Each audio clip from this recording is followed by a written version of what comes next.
the awards. No, that's good like that. Okay.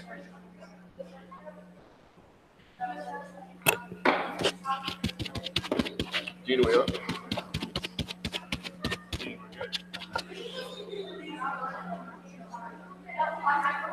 Okay. Good evening, everyone. Would you please stand and join us in a salute to the flag?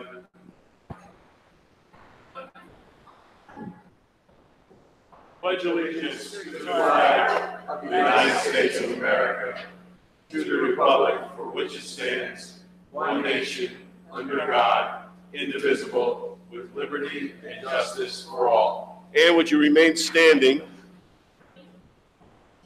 Find that. We had the grandmother of one of our DPW workers, Tim Ellis, passed away. We want to have a moment of silence for his grandmother.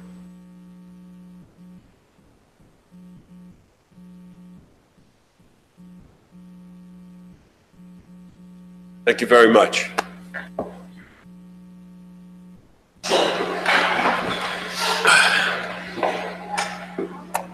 Pursuant to Section 5, Chapter 231, Public Laws 1975, this is to state for the record that adequate notice of this meeting has been provided to the public by posting and maintaining the annual notice of regular meetings on the bulletin board of the municipal building, by mailing the annual notice of regular meetings for 2019 to the News Record and Star Ledger in December 2018, and by filing said notice in the office of the Township Clerk. Mr. Adams? Here. Mr. Daffis? Here. Mr. Limbrick? Here. Good night, CC. Mr. McGehee? Here. Mayor DeLuca? Here.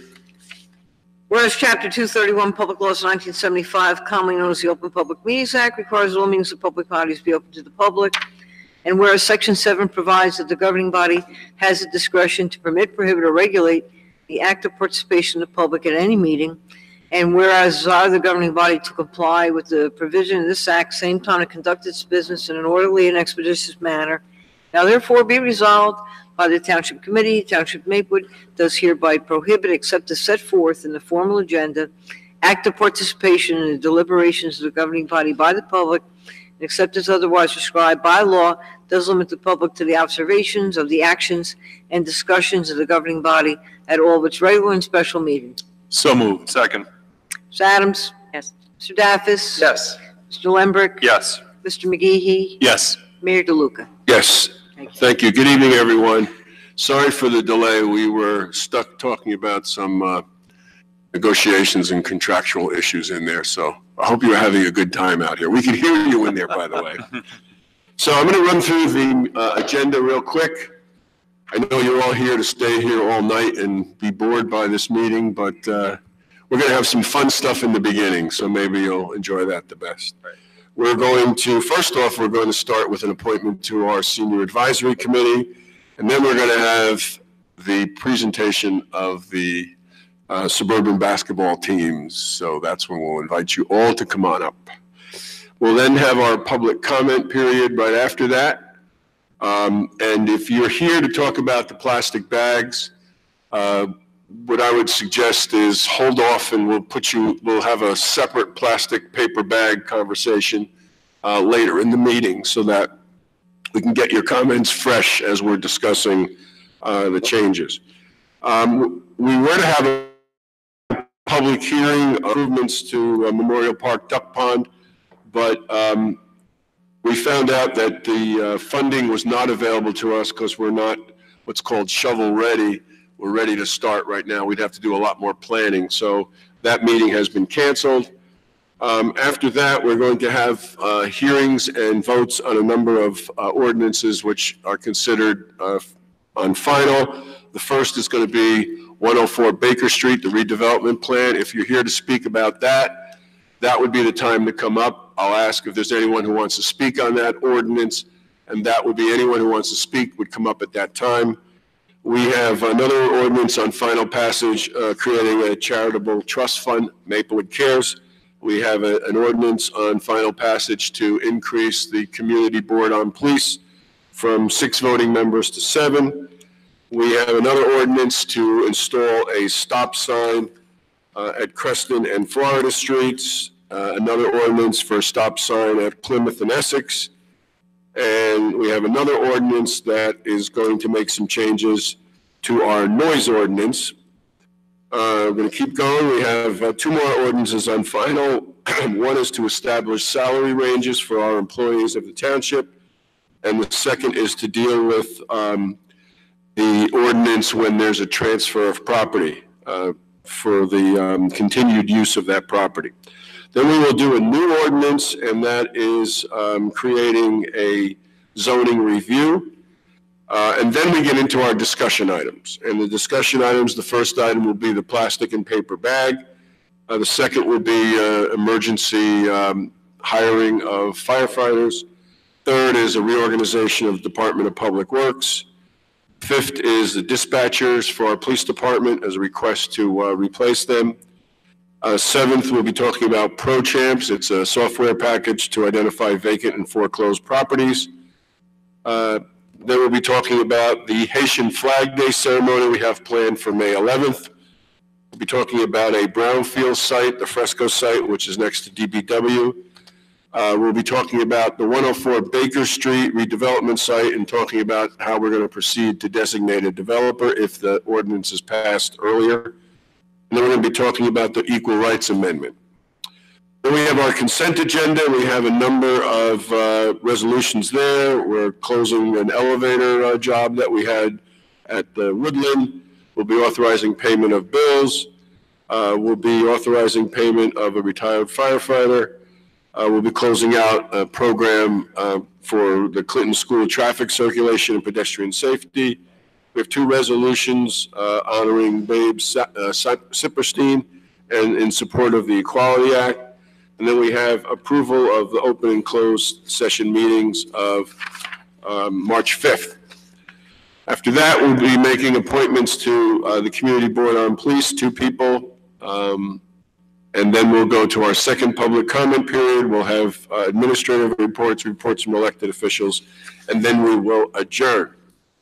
So going back to what I said first, we're going to start off with appointment to the Senior Advisory Committee, and I'm going to ask Mr. Daffis, the liaison to that committee, if he would make the nomination. Thank you, Mayor. I'd like to invite Jerry Harmon up to the mic, please. Ms. Harmon, good evening and welcome. Please introduce yourself. Let us know about yourself and why you're interested in serving on the Senior Advisory Committee. My name is Jerry Harmon. I've lived in South Orange, Maplewood for approximately 40 years. My son started at Marshall, graduated from Columbia and FIT. I'm a psychiatric social worker, semi-retired. I'm particularly interested in the Senior Advisory Committee because Maplewood is known for its art. And I believe we can become equally as known nationwide for what we do for our seniors. We believe, and I see so many seniors as if we have just retired them from living. They have a lot to give. And I think that we can utilize their skills in other ways other than feeding them a lot. Ms. Harmon, thank you for your interest. We're really grateful to have you join us. I couldn't agree with you or say it better myself. You're absolutely right. Maplewood has a long tradition of being a great place to grow up in, and we have some work to do to ensure that it's also a great place to grow older in. And our seniors do have a vibrant life, and who we think of as a senior has changed through the years.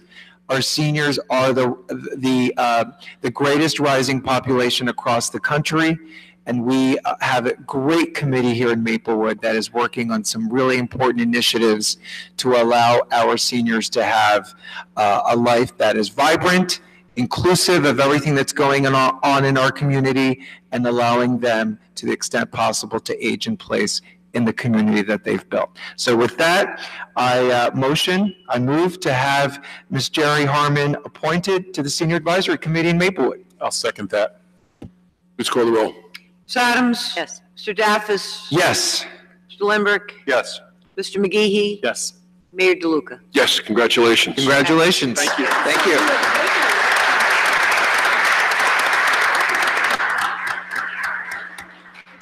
Okay, now we are at the point that most of you are here for.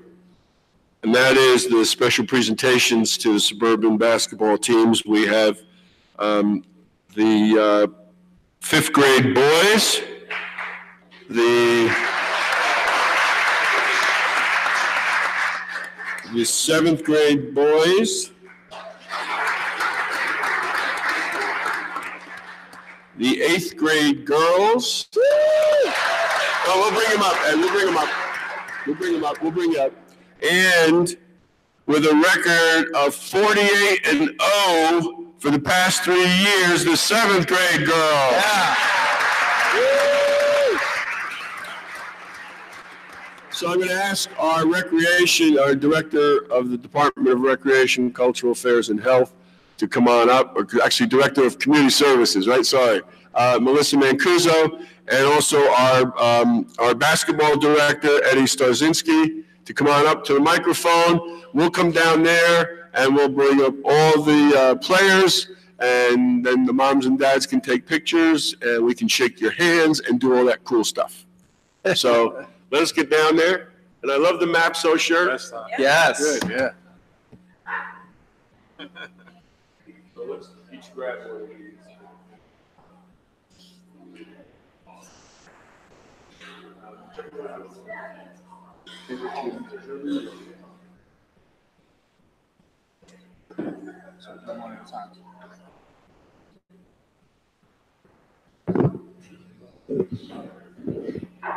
All right. Before we bring the boys and girls up, I just want to say thank you to the Township Committee for having us here. And thank you to Melissa and the rest of the department for supporting us throughout the year. We'll bring the fifth grade boys up first. So I'm just going to try to see everybody that's here. We have Dara Kaur, Ryan Fay,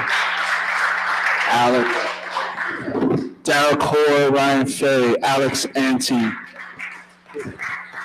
Harry Laskowski, Sean Hayes, Devin Aiken, Jack Cartagena, and Will Koska.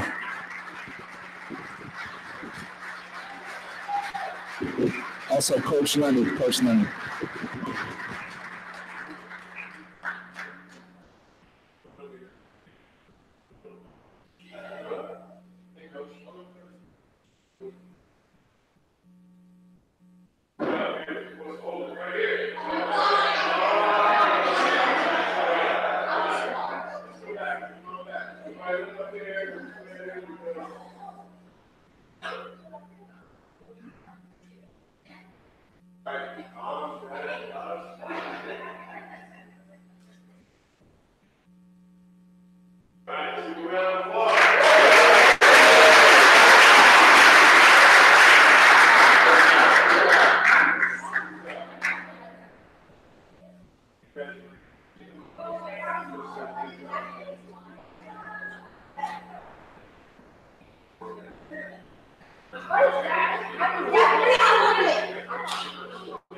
We'll do seventh grade boys. There's only 2 of them here.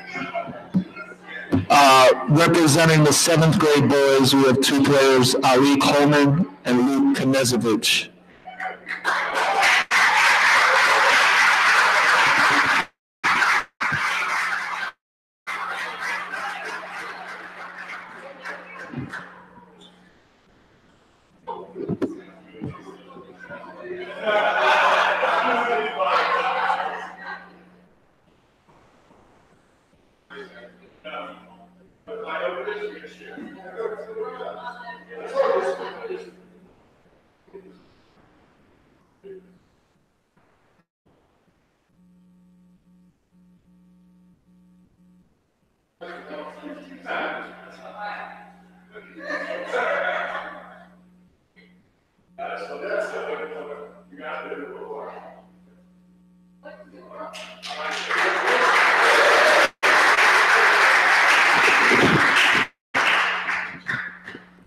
Okay, seventh grade girls.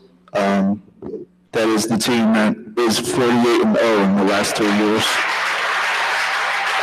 We have Reagan Powell, Jamie Levy, Lily Westhill, Kyla Coley, and Skylar Gilliam. Coaches Ellen and Maja.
And our last team is the 8th grade girls. They won back-to-back titles, so this is their second straight championship season. We have Ruby Aliwad, Shauna Desir, Sierra Savalos, who's that? Jamie Farden, Eleanor Vandervoos, Brian Balui, and Bella Galat.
What do you guys time to do it? That was the fun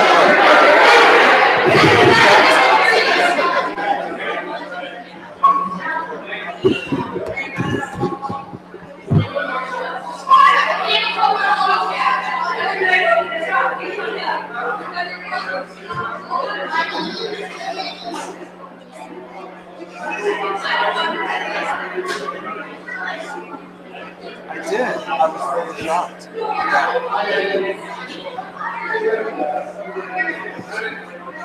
We're just gonna give a couple minutes. My bad.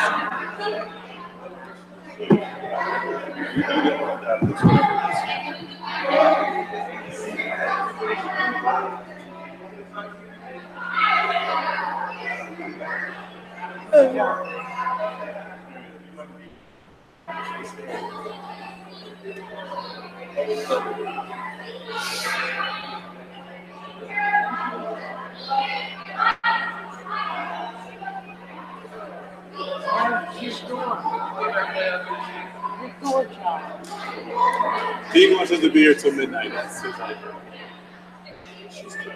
Calling Mr. Daffis, Mr. Dean Daffis. Somebody go get Dean. Dean. Come to me.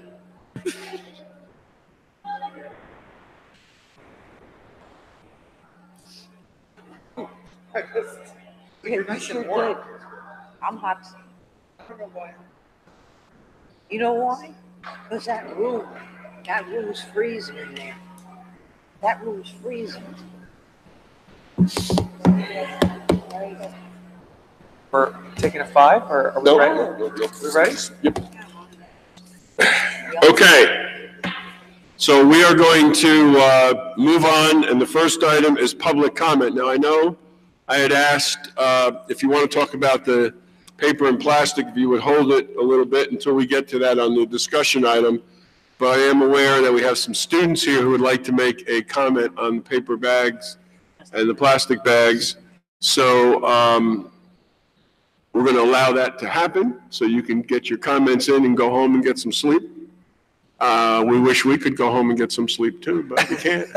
And then we will, if we could, save some of the other comments. But of course, if you have time pressure, you're certainly willing to, or invited to come up. So if you'd like to come up and tell us your name, and then you can share with us your thoughts. And Mr. Desidero, you're going to help with the mic? All right. That law school is helping. Oh. My name is Lorelai Harrington Wright. I live on 41 Overland Street, Maplewood, New Jersey, and I'm here to support the ban of plastic bags. Thank you. Thank you very much. Thank you. Can you tell us why you want the ban on plastic bags? So, just a few days ago, my mom was driving me to pick up my sister from dance. We saw all these plastic bags on the side of the road. Eventually, those plastic bags will go in the ocean and endanger all the sea life. You're doing great. Take your time. Just a few days ago, scientists discovered that a whale had 40 pounds of plastic in its body. This is not really good for the environment, and we need to change it. We are starting all this cause, so we need to ban plastic bags from Maplewood. Thank you very much.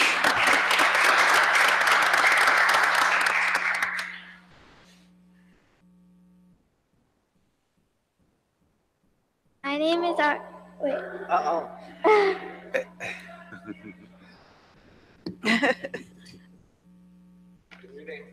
My name is Ariel Harrington Wright, and I am part of an organization called ECHO, which intends to get plastic bags banned from New Jersey. We are sixth graders from Maplewood Middle School, located in Maplewood, New Jersey. Our names are Ariel Harrington Wright, Caitlin Canal, and Capri Gigante. We are trying to achieve this aspiration with the help of our science teacher, Ezra Stewart. One day in class, we were showed a video on 60 Minutes. It was about how plastic bags and other plastic products are affecting our environment in a very negative way. The plastics are not being recycled properly. For example, last year, half of America's plastic was given to Chinese recycling companies. These companies had said that they could and would recycle all of our plastic responsibly for a low cost. Recently, we figured out that these foreign companies were not doing what they had promised and never actually recycled our plastic. All they did was dump it into poor developing countries such as Malaysia, Thailand, and Vietnam. According to Maureen Sherto, the director of the program on solid waste policy at Yale, there's a tremendous shift in the market when China won't take half of these plastics. I really think that this export mindset that has developed in the U.S. is one that has to change. This shows that America is very naive and has to stop falling for things that are too good to be true. This is where ECHO comes into the situation. Our mission is to ban plastic bags from Maplewood so that our everyday plastic is reduced significantly. We would also like to have multiple fundraisers so that people could be more aware of what is at stake and to raise money for more paper and reusable bags. With the help from our team and our science teacher, we would like to be able to make this possible. We would like your support to help us make this action community-wide. The first way we would like to spread this news is through social media platforms. This will increase public awareness. Awareness for us is key. We would like to hear your feedback so that we can turn our goals into reality. Sincerely, ECHO. Caitlin Canal, Capri Gigante, Aria Harrington Wright, and Ezra Stewart. Thank you very much. That was great. If you're you just tell us your name and you can pull that up. Thank you. So my name's Ezra Stewart. I'm a 6th grade science teacher here at Maplewood Middle School. I've lived in the town since 1990, so I went through the school system at all levels. I stayed in New Jersey, went to Rutgers, University of Medicine and Dentistry, and JIT for my education. And I decided to come back to the town that I grew up in and give back to the community through giving these students a love of science. So in one of our recent lessons, I talked about a lot of the ecological damage that's been done by a lot of over-consumer waste, particularly of plastics. And pretty much every year, the plastic concentration in various areas in the ocean have increased, damaging ecosystems, releasing chemical metabolites into our food supplies. So upon introducing this information to the students, they became passionate about doing something about this. So we've begun to spend time with my students, particularly Ariel, trying to make a way to do something about it. In our research, we found that Maplewood was considering a legislation to limit or ban plastic bags, which would be very productive to being ecologically responsible. So my students wanted to come here today and lend their commentary and their support for that action. Great, thank you. Can I ask you a question? Are Sure. you dealing with all plastics or just plastic bags? The problem is all plastics, and unfortunately, since the 1960s, pretty much that circa of the what I call the chemical industrial revolution, Right. plastics are pretty much found in every, it's easier to name things that do not have plastic than do have plastic because they're so prevalent. One of the advertisements for when plastic was first developed is that it'll last forever. And when they said that statement in the 1960s, I don't think they were very clear on the repercussions of what that meant for our environment, considering the world's growing consumer culture. So it's up to, the present generation and future generations to now deal with the misstep of that comment. So starting right now, we're focusing more on plastic bags, but of course, plastic materials of all sort are hazardous to the environment and to public health. And expensive, because what we're finding now on a municipal level and all over the state is cost for recycling plastics and the ability to recycle. So I've spoken to a couple AP environmental classes at Columbia, and if you don't mind me asking you to also talk to your students about using reusable, and because while it may feel good to put something in a recycling bin, chances are really good these days that it's just going into garbage.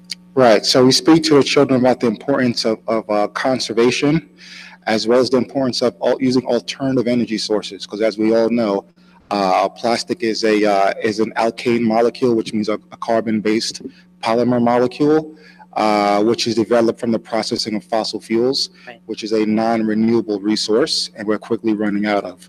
So not only are we running out of non-renewable resources, we're also dealing with the CO2 emissions that have led to the greenhouse effect, global climate change, as you're all familiar with, as Al Gore likes to talk about quite often. So yes, so we speak about how all of those dots connect and what the students can do, just on a daily level to begin to conserve and reuse and be socially and environmentally responsible. Appreciate it. Thank you. Mr. Stewart, before Yes, sir. you leave us, very impressed with your work with the youth. Behind me is Tracy Woods. She is the head of our green team. We have a spot on our green team right now, actually on our committee. And I would like to kind of right now, if that's okay with my chair, to actually have that conversation. Yeah. You live in Maplewood. You did communicate that. So. I would be happy to. I'd be happy Okay. to do Can I make that nomination? Can we do that right now? No? Can we? We can do anything we want. There we go. If you make the motion, I'll second. Yes, right. I would like to make a nomination to have Mr. Stewart join our Green Team Committee. Second. Stuart, do you need to know anything Do about you it? want to think first? No, I think I know I'd be surrounded with really like-minded and good people. I think that's a great start. Terrific. It's best not to tell people what they're getting into when they volunteer. We need a second, though. We got I it. second it. Okay, seconded perfect. Let's call the roll. Ms. Adams? Yes. Mr. Daffis? Yes. Mr. Lembrecht? Yes. Mr. McGee? Yes. Mayor DeLuca? Yes. Congratulations. Welcome Thank you very aboard. much. Thank you very much.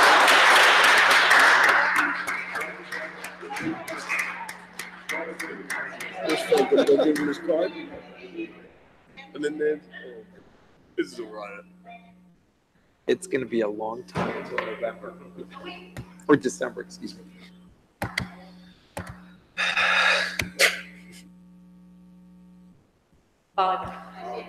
Okay, let's go. Let's go, let's go. Oh, my goodness. Okay, what we need is, if we could have you, Stuart, if we could have you give your information to the clerk. This is a lifetime appointment, so Yeah. congratulations. That's right, okay. That's great. So thank you. Is there anyone else who would like to speak to us during the public hearing, public comment period? Yes, sir. If you, no, we're going to be dealing with that a little later. If you can wait, or do you have to go? Then you can speak to us now. Appreciate it. Dear members of the Township Committee, Give us your name and address, please. Alex Heil, 682 Prospect Street in Maplewood. Argentina, Australia, Austria, Bangladesh, Bhutan, Belgium, Denmark, Egypt, Eritrea, Estonia, Ethiopia, Finland, France, Kenya, Latvia, Luxembourg, Malawi, Malaysia, Mali, Mauritania, Mexico, Mongolia, Switzerland, Taiwan, Tanzania, Thailand, Turkey, and I'm only hitting some of these countries that have either implemented a ban on plastic bags or have implemented fees on disposable bags or have done both. The average time that a plastic bag like this one, and I'm not endorsing the vendor necessarily, is used is 12 minutes. The average time that it takes for a bag like this to disintegrate is 1,000 years. Recycling a plastic bag takes about 85 times the energy than it takes to create a plastic bag, so it's probably best not to produce them and use them in the first place. Education and public outreach campaigns, while important to go along with such regulations, are important, but alone they don't do anything without financial disincentives. Studies have shown that education alone reduces usage by 5%, whereas financial disincentives are much more effective. Now, one of the big issues is always paper bags. And if you read some of the literature and look at some of the studies, you can find that the carbon footprint of paper bags is actually as significant as it is for plastic. It's slightly different in terms of how it's created, but the effect is roughly the same. So paper is not really an answer. Recently, I traveled to Jamaica. I found this sign, door of the local supermarket. I'll read it to you. Please bring your bag. Effective January 1st, 2019, single-use plastic bags will be prohibited. As such, we suggest that you start taking your own shopping bags. We will have reusable and paper bags available for sale. When talking to a somewhat representative sample of the shoppers in the store, they assured me that this was good legislation, despite the fact that it sometimes costs money. When I asked them why, they said, because it's the right thing to do. A bag like this, which is also not endorsing, even though I work for the company that has printed on it, is a reusable canvas type bag. Quick search on the internet yielded a price per bag when bought wholesale of anywhere between 50 and 85 cents a piece. Cheap. When talking to a local realtor over the weekend, she assured me that she would be interested in exploring some marketing PR campaign during which the logo of her firm would be printed on this. She would pay for the bags, and then they would be handed out in the community, especially to individuals and households that may experience financial constraints and needs and impact as a result of that. So I encourage you to vote in the affirmative for both the plastic ban as well as the fee on paper. And thank you very much for allowing me the time. Thank you. Thank you. So, I didn't say this because I didn't know anyone was going to come up. We have some copies of a draft ordinance that we'll be considering tonight that replaces the ordinance from the last consideration. So if you want to grab a copy, it's up here on the table. And I'll be going through that later. But it does include the ban and the fee. Okay, is there anyone else who would like to talk to us during the public comment session? Okay, seeing no one, we will close that public comment period, and we will move into item number 9. And by the way, if you would like an agenda, that's also up here. You can feel free to grab one of those. So item number 9 is an ordinance on final passage, and this is the redevelopment plan for 104 Baker Street. Mr. Mayor, ordinance number 2943-19. An ordinance adopting a redevelopment plan for the 104 Baker Street. This ordinance will adopt a redevelopment plan for the site at 104 Baker Street. This ordinance has been published, copies posted on the bulletin board in the municipal building, and copies made available to the general public in accordance with the law. Is there anyone who would like to speak on this particular ordinance? You come on up, give us your name and address, and you can share your views with us.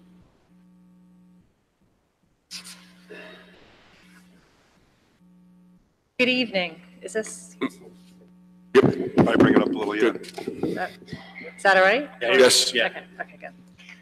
Good evening, I'm Renee Wills. I live on 9 Everett Place, and I've been a Maplewood resident since 2001. As I live on Everett Place, when this came to my attention 3 months ago, my initial reaction was based upon some personal concerns. But as I talked and learned more, and I spoke to some Maplewood residents and business owners, I see a bigger picture that really impacts all of us here in Maplewood.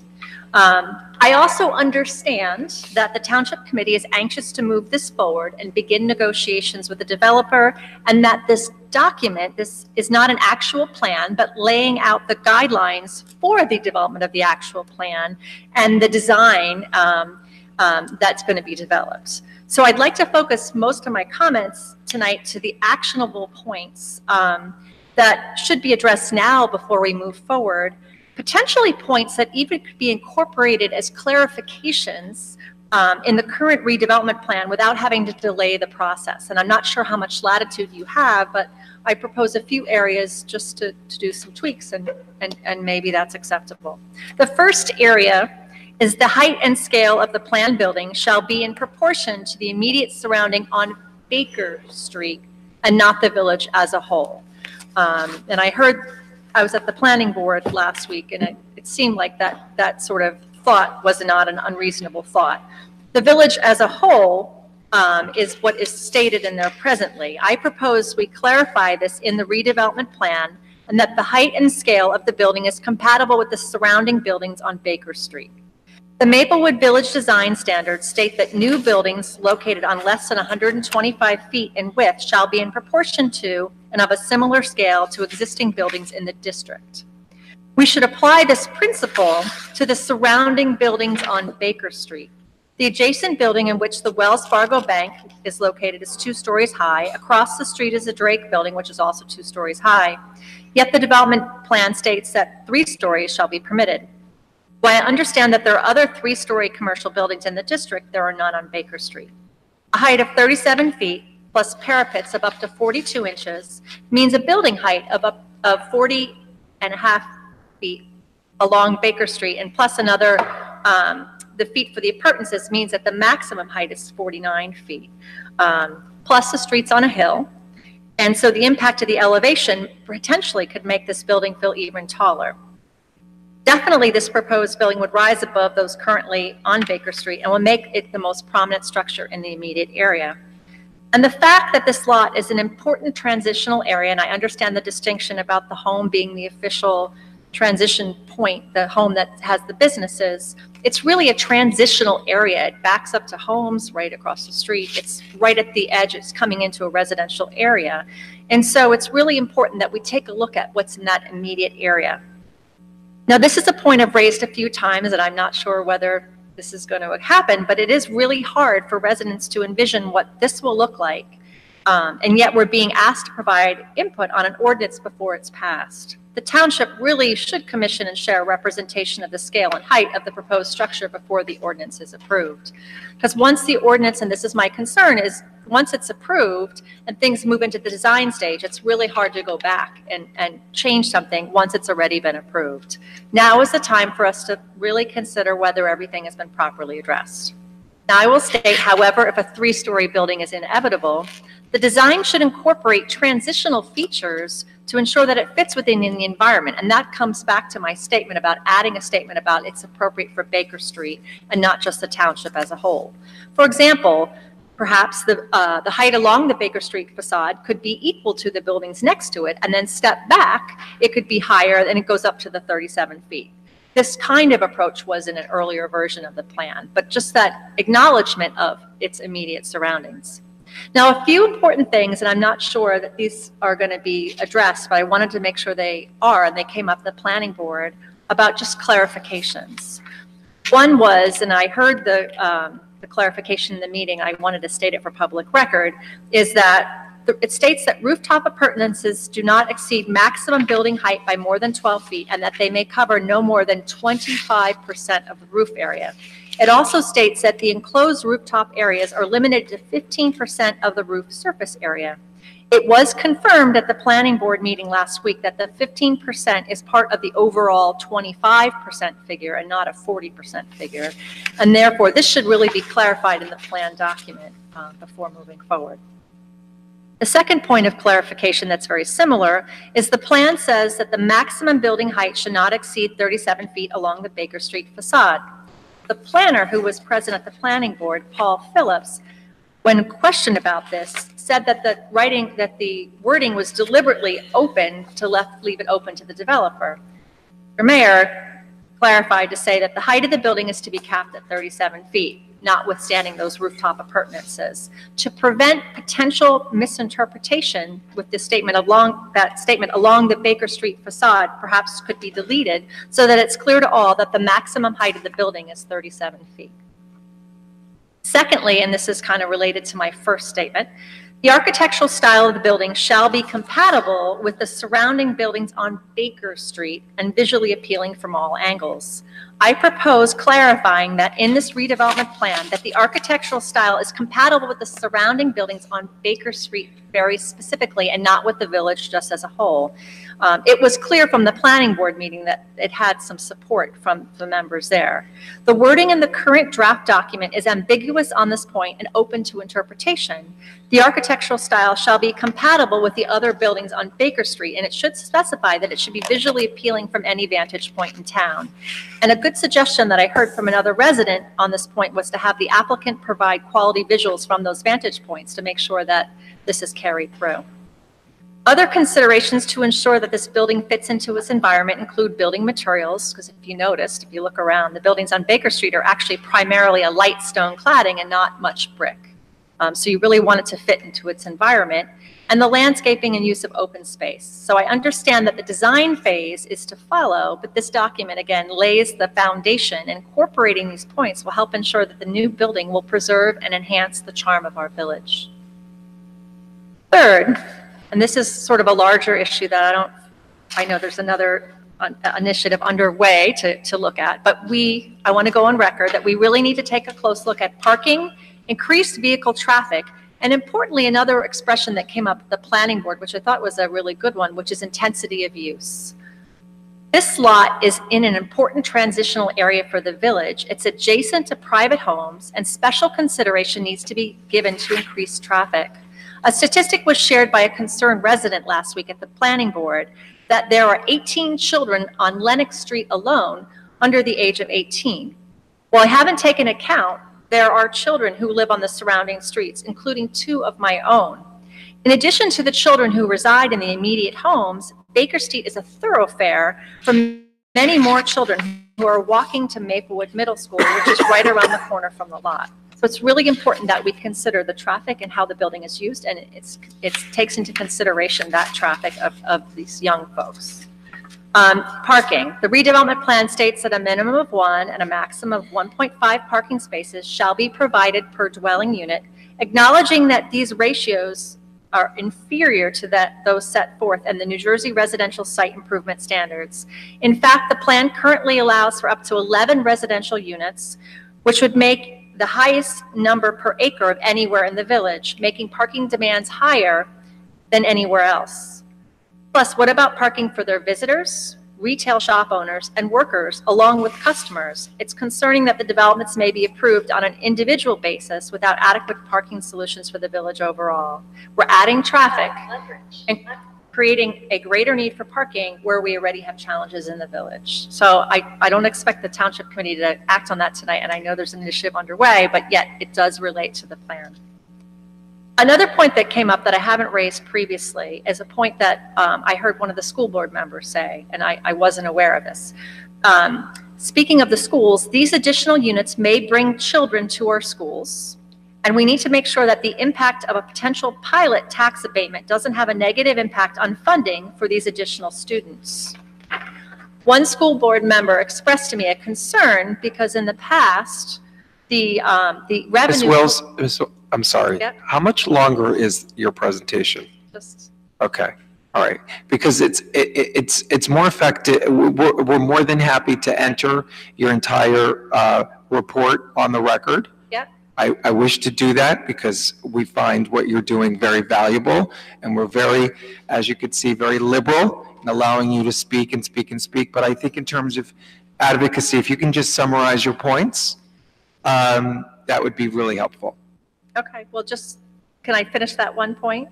Sure. Adding children to the school district, right? Right, and so what that school board member shared with me is that the revenue collected during the tax pilot does not find its way to the schools, and yet there's additional schools or students in the school. So that's just something that I wanted to put forward. And then my last point is redevelopment should be viewed from a holistic perspective with the future of our town in mind. A village visioning project is underway to help to create a future vision for the village, and the redevelopment of this one plan should be keeping with that plan. Is it possible to connect these two initiatives and make some mention of it that they should be coordinated? So I'm hoping that you carefully consider the points raised this evening as you're making really important decisions for our town. And while some of these points are part of a larger issue, a number of points, including clarifying that the height, scale, and architectural style of the building is in keeping with the immediate environment on Baker Street rather than the town as a whole. And I hope that this can be resolved with simple edits to the plan. Thank you. Thank you. Thank you. Thank you. Is there anyone else who would like to address the Township Committee on this particular ordinance? Okay, seeing no one, will close the public hearing on this ordinance. Before we get a motion, Mr. Desiderio, would you give us a report of the planning board? Yes, Mayor, this matter was referred to the planning board pursuant to statute, and a meeting was held on March 12, 2019. I received a memo from the board secretary. Upon review, the planning board passed a resolution with a finding that Toomey's automotive site plan is consistent with the master plan. The board did make 3 recommendations as well. They asked that you look at the architectural style to maintain that it is consistent with Baker Street, that all 4 sides of the building are considered as frontage, and clarify the location setbacks on all sides for the roofing appurtenances, ensuring setbacks from all 4 frontages. Thank you. For purposes of discussion, we get a motion?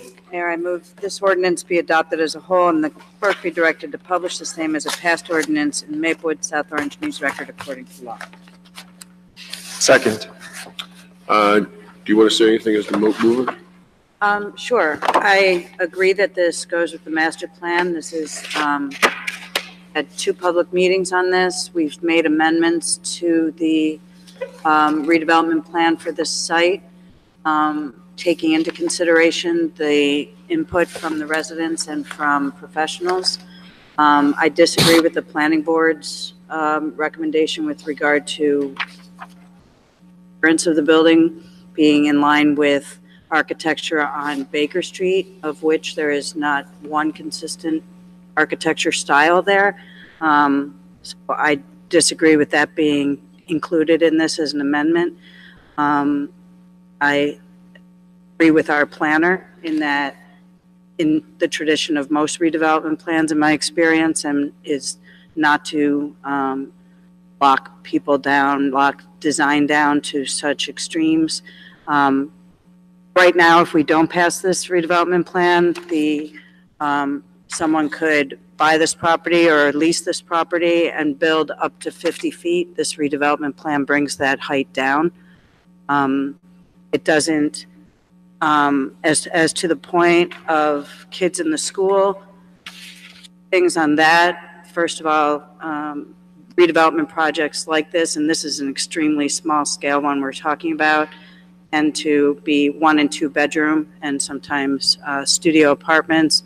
If they have kids in them at all, a lot of time, what we're finding in existing redevelopment properties and projects that have gone on,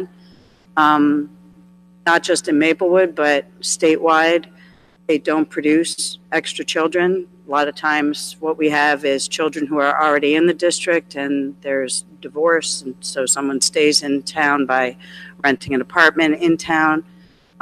That's part of it. The other part is oftentimes if there are kids, what's happening is as what happened with Deputy Mayor McGehee when he first came to town. He lived in with his daughter and wife in the apartments at Station House, and while looking for houses in the area, and landed in Maplewood in a home. So aside from that, the school funding is the school funding. It's the school budget is separate from a pilot. It's not that they're not going to get their budget. They set their budget, and then the taxes is levied to pay for that budget. It's not losing money from the school district to when a pilot is applied. So that's those 2 points are often recycled over and over every time there's a redevelopment plan, as if they're fact, and they're not based on fact. They're based. It's more of a fear thing. So. I think we should move this as it stands right now. I appreciate the planning board on which I sit finding that this is in keeping with the master plan. I disagree with the design thing to just stick with Baker Street. So I Mr. think Mayor. I've covered everything on that. Yes. I have a few comments, if I may, as someone who's been intimately involved in these conversations and as a liaison to the Maplewood Village Alliance, which is going to have a very big role in how this building will look at the end of the day.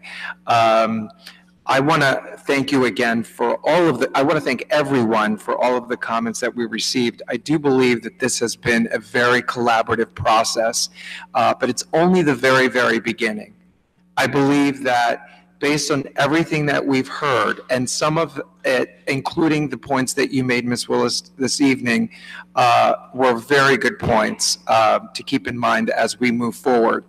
I do believe what we have is a redevelopment plan that is a really nice framework for where we are in the process. And it's flexible enough to work with an interested developer, and it protects the community enough, including the immediate business district, which is affected, and the residents who live near that, as you said, transitional area. I think it is a flexible, breathable document.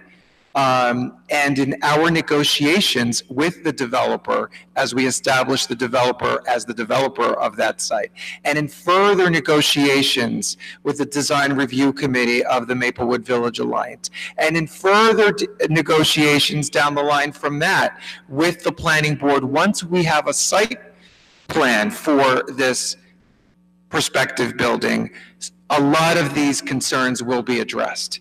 Absolutely will be addressed in terms of style, in terms of material, in terms of compatibility, in terms of height at that level.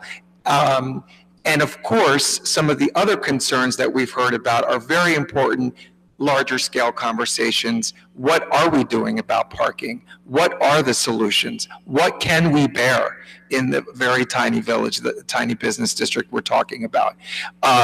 And how is that affecting our residents, our pedestrian safety, our children's safety, our traffic flow patterns? And going forward, we do need to make those policy decisions. And going forward, as we revisit our master plan a couple of years from now, we will need to make, we will have to have those very collaborative, I hope, discussions again about what the vision for our town is. But for this specific little site, or right now, this early place that we are here, in an effort to establish some ground rules with some developer who already has the right to go in there and do whatever they want without an agreement, I do believe, based on our incredible, insightful dialogue, we have something that is pretty damn good, and we should move it forward. Anyone else? Sure. Thank you, Mr. Mayor. I think there were some very good points made this evening by Ms. Wills. I'm going to address some of them. My thought is, and also as Mr. Desiderio articulated, if the planning board has provided recommendations regarding the design, I want to accept those recommendations. I value the opinion and the professionalism and expertise of the planning board, so I will agree to those. In terms of parking, we know is a longstanding issue. Mr. Daffis has communicated that the time has come for a deck and for meter parking. I agree with that. I think the time has come with all the small businesses that are currently in the village and coming online. And the fact of the matter is that people park for an extended period of time. We don't have circulation, and people are not parking far away from the core village streets. So it's time to really look at some type of meter parking in the village. In terms of the village plan versus the vision plan, I went to the kickoff meeting of that. There were about 150 of us there in the library. I think it was a good commencement. I think in regards to this plan and the vision plan, that the alignment is not going to be there. And so either way, we need to move forward or not with this redevelopment plan, because the vision plan, in my perception, is a little far off from where it needs to be. From the school's perspective, as Ms. Adams articulated, I, for one, was under, in the past, I thought too that rental developments brought an abundance of youth into the community. And as Ms. Adams articulated, we were an outlier ourselves. When we sold our home in Newton, Massachusetts, we held our money to make sure we were comfortable with the community. And then we went ahead and purchased our home 6 months later. But the fact of the matter is the increase in youth in our school district is actually from the huge single-family homes that are sold by empty nesters and are all of a sudden occupied by people with 2 to 3 kids. That's where the abundance of youth, as a Board of Ed member sitting there nodding head, can agree. Finally, I want to say that I think the heightened scale is something that does need to be looked at, and I do believe that, as Mr. Daff has said, there's an opportunity to work with this developer to really keen in and focus on that. I think that if this development plan moves forward, that any potential developers understand the importance of community feedback and input at all levels. And look, let's just be honest, this process is much different than it was when we built the Claris. It's a different experience. I feel like this has been more transparent. I feel like there is still more opportunity to have continuing conversations. And some of the things that have been discussed can still be rediscussed in various phases of this project. So I like the direction we're going. I think there are some issues that still need to be addressed. And that's what my comments, Mr. Mayor.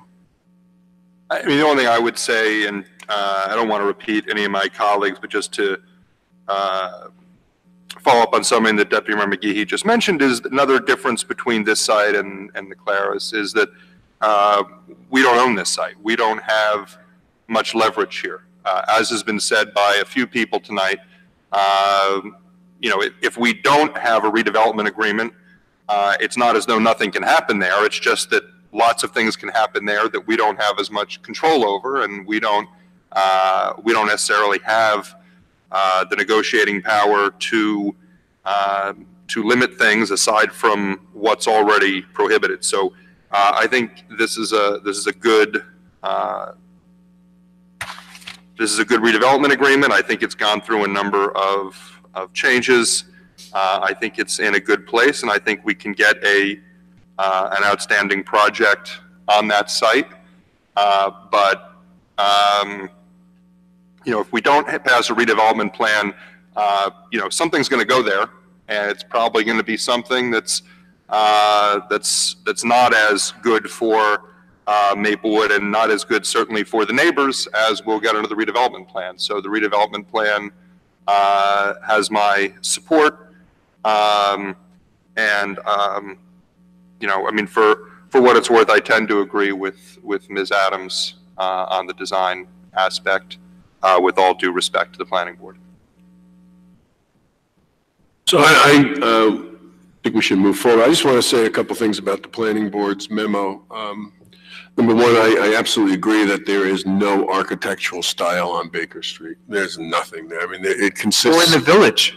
It's all over. Well, Baker Street consists of, the commercial properties consists of the sides of two buildings and the fronts of two more that are in the commercial district and not in the residential district. There's two houses that are used commercially, and they're the transition zones.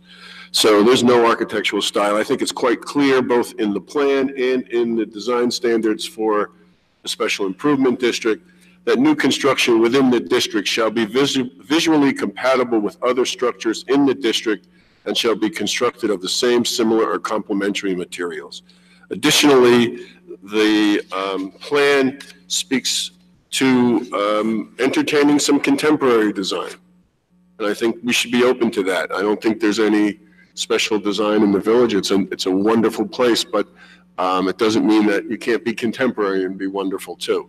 I think this thing about the second item about specify all four sides of the building are considered as frontage. I think the planning board misread the development plan. On page 12, section 5, letter E, 2, all facades shall utilize the same building materials, building design, and quality of appearance as a front facade. That's my understanding. Not the front facade, a front facade. Mm-hmm. So it means that all four sides have to be a front facade. Right. So I don't think there's any issue there. Yeah, quality of materials. As far as the height of the building, that the back of the building could be higher than the other parts of the building. Again, it says, this is on page 10, use in bulk number 4B, bulk regulations, number 1A, building height. The limitations on building height assume the construction of a building with a flat roof. Maximum building height shall not exceed 37 feet along Baker Street facade. There can't be a flat roof and not have 37 feet all the way around. Right. So, and if it was for some reason not a flat roof, it would be even a smaller building because you're still going to measure it from the two building corners to the highest point of the roof. So it's that's a non-issue. That's going to be, and I don't think there's any confusion about the setbacks and all that. These are things that we will continue to talk to the developer about in fashioning the plan, the site plan, and so I'm very comfortable moving forward with this. And I just want to say one thing about the pilots. Just because we have 3 pilots in town, and just because somebody gets a pilot does not mean that they don't pay. Right. They do pay. They pay a land tax, and that land tax, whatever the percentage the school gets that land tax. Then what is piloted, what is abated is the improvement. This would be a 5-year abatement, so that means in year 6, the school system is going to get all the taxes that they want, and they'll get taxes and the land taxes throughout the whole period. So there are taxes paid. It's just the ability to grow. Now, why are we doing this? There were 13 tanks in that building. The cleanup of that building of that property is enormous, the cost. And that's the same thing we did when Maplewood Crossing was built. The enormity of the cost of Maplewood Crossing from Universal Chain being there, and when Avalon was built, there was tremendous cost in cleaning up the remnants of the PSE&G site that was there. So that's the rationale for all that. So I think this is a good plan. We ought to move forward on it, and then we can begin the process of negotiating with the developer and getting to a site plan. And that's going to have a lot of input from the Village Alliance, the Design Review Committee of the Village Alliance, and the Planning Board.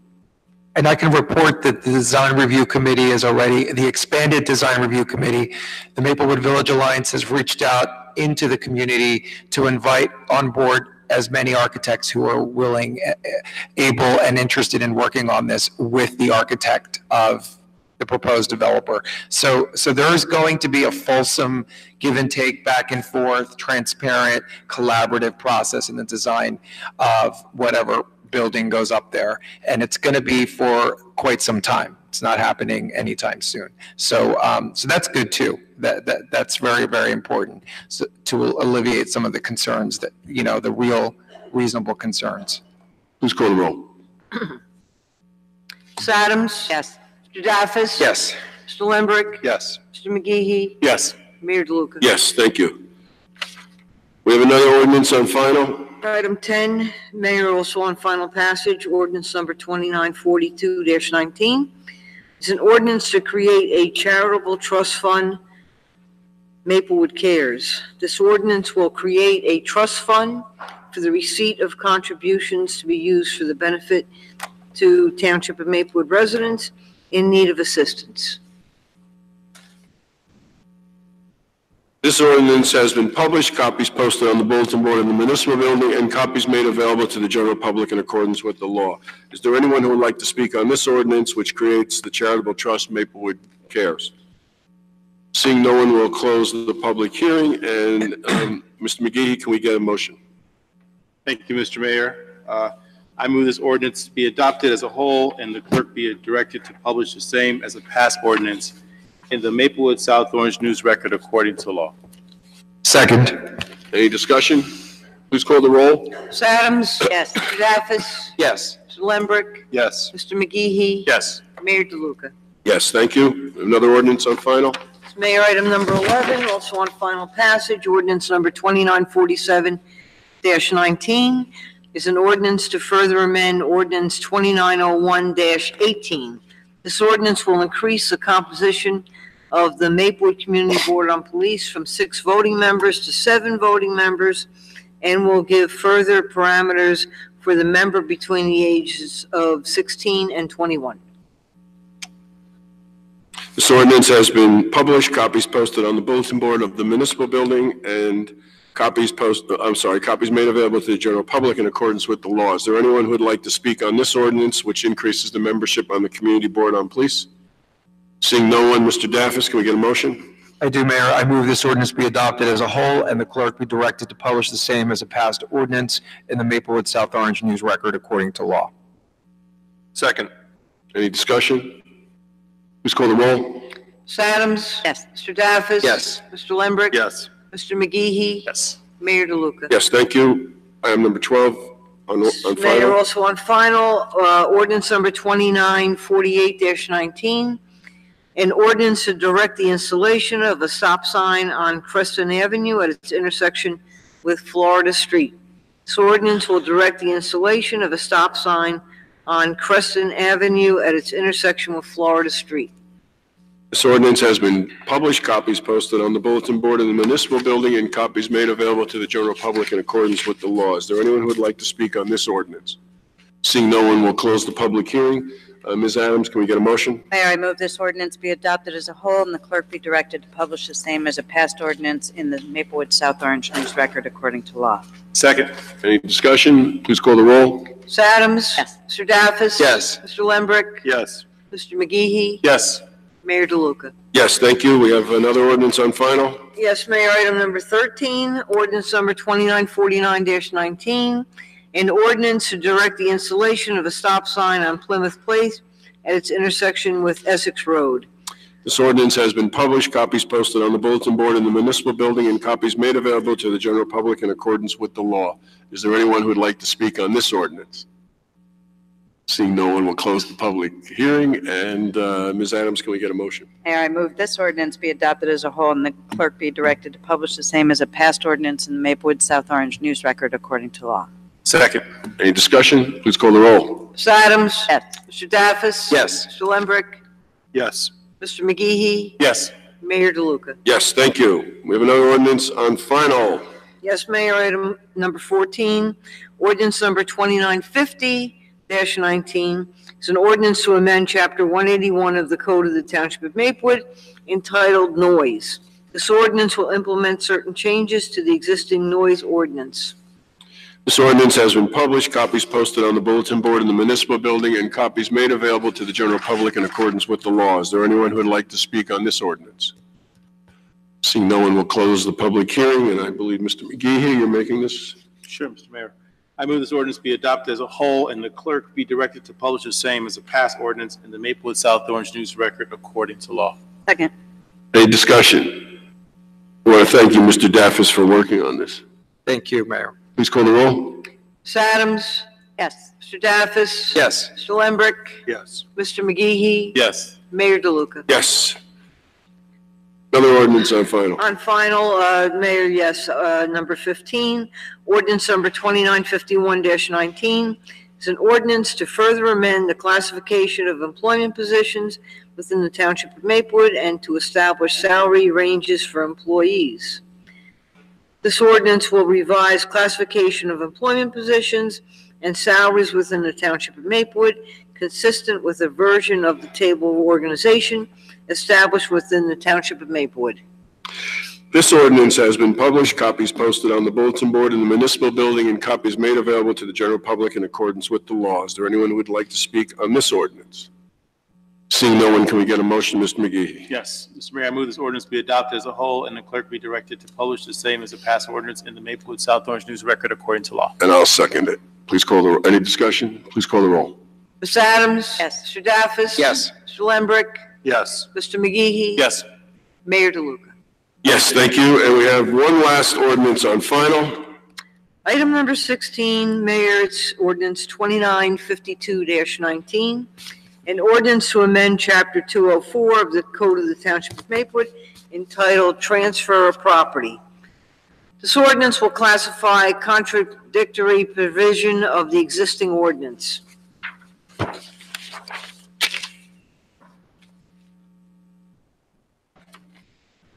This ordinance has been published, copies posted on the bulletin board of the municipal building, and copies made available to the general public in accordance with the law. Is there anyone who would like to speak on this ordinance? Seeing no one, we will need a motion. We'll close the hearing, get a motion. Ms. Adams? Mayor, I move this ordinance be adopted as a whole and the clerk be directed to publish the same as a past ordinance in the Maplewood South Orange News Record according to law. I second. Any discussion? Please call the roll. Ms. Adams? Yes. Mr. Daffis? Yes. Mr. Lembrick? Yes. Mr. McGee? Yes. Mayor DeLuca? Yes. That, ladies and gentlemen, was speed ordinances. Got one more. We still have one more, but those were all the ones on final. Oh, okay. One more, we have an introduction of a new ordinance. Mayor, item 17, ordinance number 2953-19, an ordinance requiring a zoning review within the Township of Maplewood. This ordinance will require every party as a condition precedent to development, erection, construction, reconstruction, alteration, conversion, or installation of a structure or building to secure a zoning review from the zoning officer of the Township of Maplewood. Mr. Daffis? Mr. Mayor, I move the passage of this ordinance on first reading, its publication according to law in the Maplewood South Orange News Record, and a hearing to be held on April 2nd, 2019. Second. Any discussion? Please call the roll. Ms. Adams? Yes. Mr. Daffis? Yes. Mr. Lembrick? Yes. Mr. McGee? Yes. Mayor DeLuca? Yes, thank you very much. Okay, now we are going to go into our discussion items. Again, if you didn't get a chance to grab the most recent draft of the ordinance, it's up here on the clerk's table. And since we asked folks to wait to make comments, if anyone would like to make comments about this ordinance or this the draft that we've been talking about, you can please come up and give us your name and address and share your comments with us. Hello, my name is Tracy Woods. I live at 253 Burnett Avenue in Maplewood, and I'm the chair of the Maplewood Green Team. I'm here to speak tonight on behalf of the Green Team, who discussed this at our last meeting and voted on the recommendation that I'm about to make. We see that you added section 4, which is the compostable bag section, to the ordinance. And after doing research, and we know that the reason that you added it was at the request of the extra grocery store as a way to increase the equitability, if that's a word, of this ordinance. And we understand that. And with that in mind, we did some research about it. And what we found, unfortunately, was not very encouraging about the compostable bags. The EPA, the UN Program on Environment, and the National Institute in Health all agreed that compostable bags are not going to play a significant role in the solution that we're looking for. In particular, the National Institute of Health report that we sent you a link to showed that the material that's listed in the ordinance, biobags, which are also called Mater-by, or possibly Mater-by, anyway. After 2 years in a simulated ocean environment, they had thinned somewhat, but they were still like bags and they hadn't come apart at all. So, that's a really important consideration. In other, they had a whole series of scenarios, wetland type simulations and stuff. Different things happened depending on the simulation, but pretty much at the end of all of it, it was still large pieces of plastic that posed threats to wildlife. So that is just a piece of information for you. Another consideration is that these bags are 23 cents a piece, which sort of, negates the component that has to do with equity and the viability of that as a project. The other thing is that we know that where film recycling has been located for conventional plastic bags, there's been a very low adoption rate for that. So even as the ordinance suggests that there will be a collection site at any store that gives out the bio bags for them to be returned, just based on the participation in returning regular film bags, we can think that that's going to be pretty low participation in that. And then the other thing is the manufacturer of the Mater-by bag, which is the bag that's called for in the ordinance, lists a composting site on their manufacturer's website. And I looked at it for quite a bit of time. I spent more than an hour looking at the various composting organizations and centers that you could supposedly send this to, and none of them take that I could find. I didn't look at every single option, but like I said, I looked at it for more than an hour.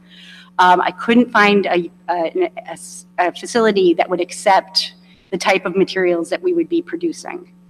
So unfortunately, it seems like it would be a pretty hard thing to collect and return these bags or compost them in an industrial setting, and they won't compost in any other setting. And so with all that in mind, we, the Green Team, ask you to strike section 4 from the ordinance. Thank you. Thank you. Anyone else want to speak on the ordinance? I'm Susan Wood. I live at 29 Headley Place. I just want to reiterate, I'm part of Soma Action. We strongly support this ordinance. We agree with Green Team on the compostable bags. We really need to move away from single use, whether it's plastic, whether it's paper, which has a huge carbon footprint. Compostable bags clearly are problematic. So we need and Soma Action and the Green Team will work together to educate the community. We understand that it's going to take time to do this, and we understand that local businesses have concerns, and we know that you're trying to address those concerns, but we think Maplewood needs to provide leadership here. We know from hearing from our state assembly persons, it's not going to come from the state. They're looking to us for leadership. So thank you very much for. Can I ask you a question? I know we've received some information from Soma Justice talking to us about the equity issues of this ordinance. How is Soma Action and Soma Justice working out what could appear to be some differences?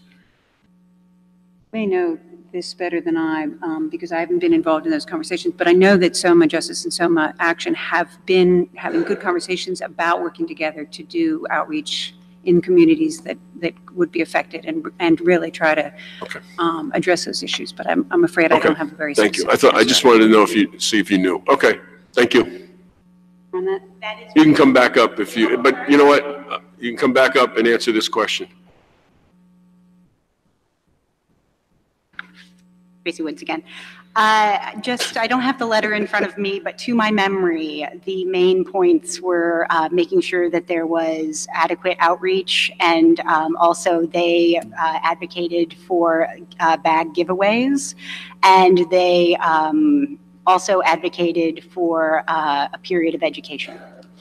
So this ordinance does do bag giveaways and does do education.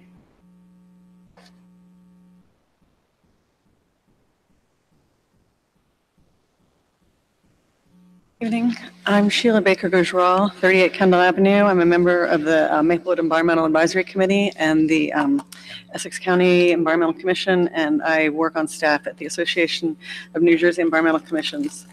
I've been very enthused by seeing your students here tonight. That's really good to see that they've been doing their research, and they were pointing out some things that I was going to point out, the 88 pounds in the whale's stomach, and I mean plastic pollution is in the news constantly now, and we've been exporting our plastic over to China. We've been exporting our pollution, and they shut down that whole operation. That was our main recycling route. India's about to do the same. I think they're going to hold off till maybe September so the whole world doesn't go into another shock.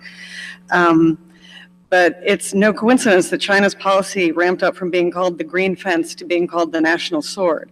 It's a battle we're fighting globally against plastic pollution. And if we're not there yet, we'll soon find that, in 2050, they predict that there will be more plastic in the ocean than there are fish.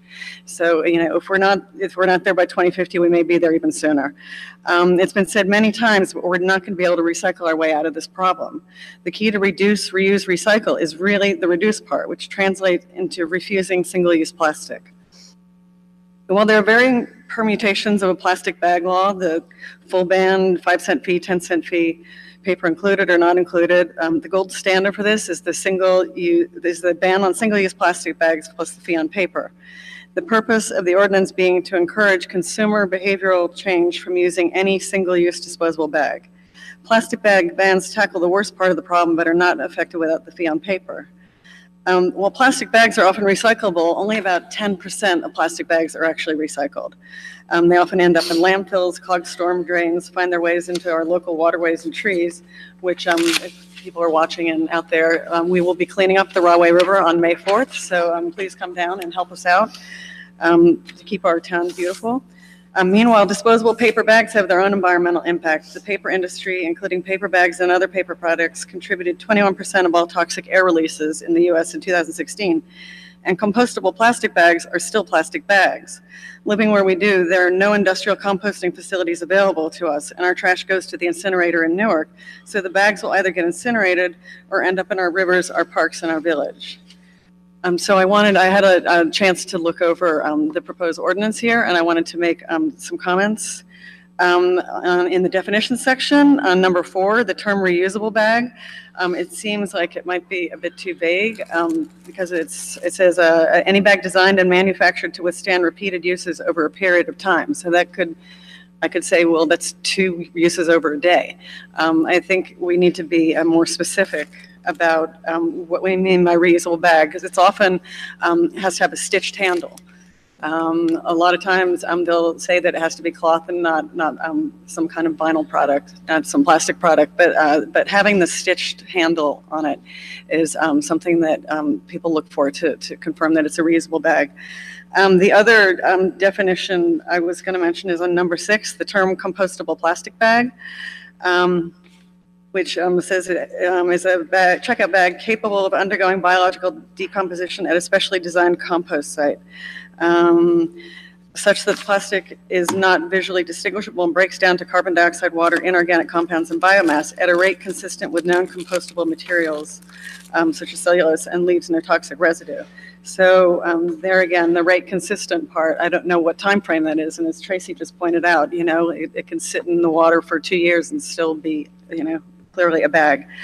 And the other part of offering up the compostable plastic bag part is that we don't have industrial composting available to New Jersey, so they're not going to be composted. I see that later on in section 4th, compostable bags, there are some stipulations about establishments and the recycling availability they should have for compostable bags, but you can't control it once it's out the door. And, you know, if that worked, we wouldn't be having this discussion at all. If you just told people, go ahead and recycle your bags, and they bring them in, then it wouldn't be the problem that we're having right now.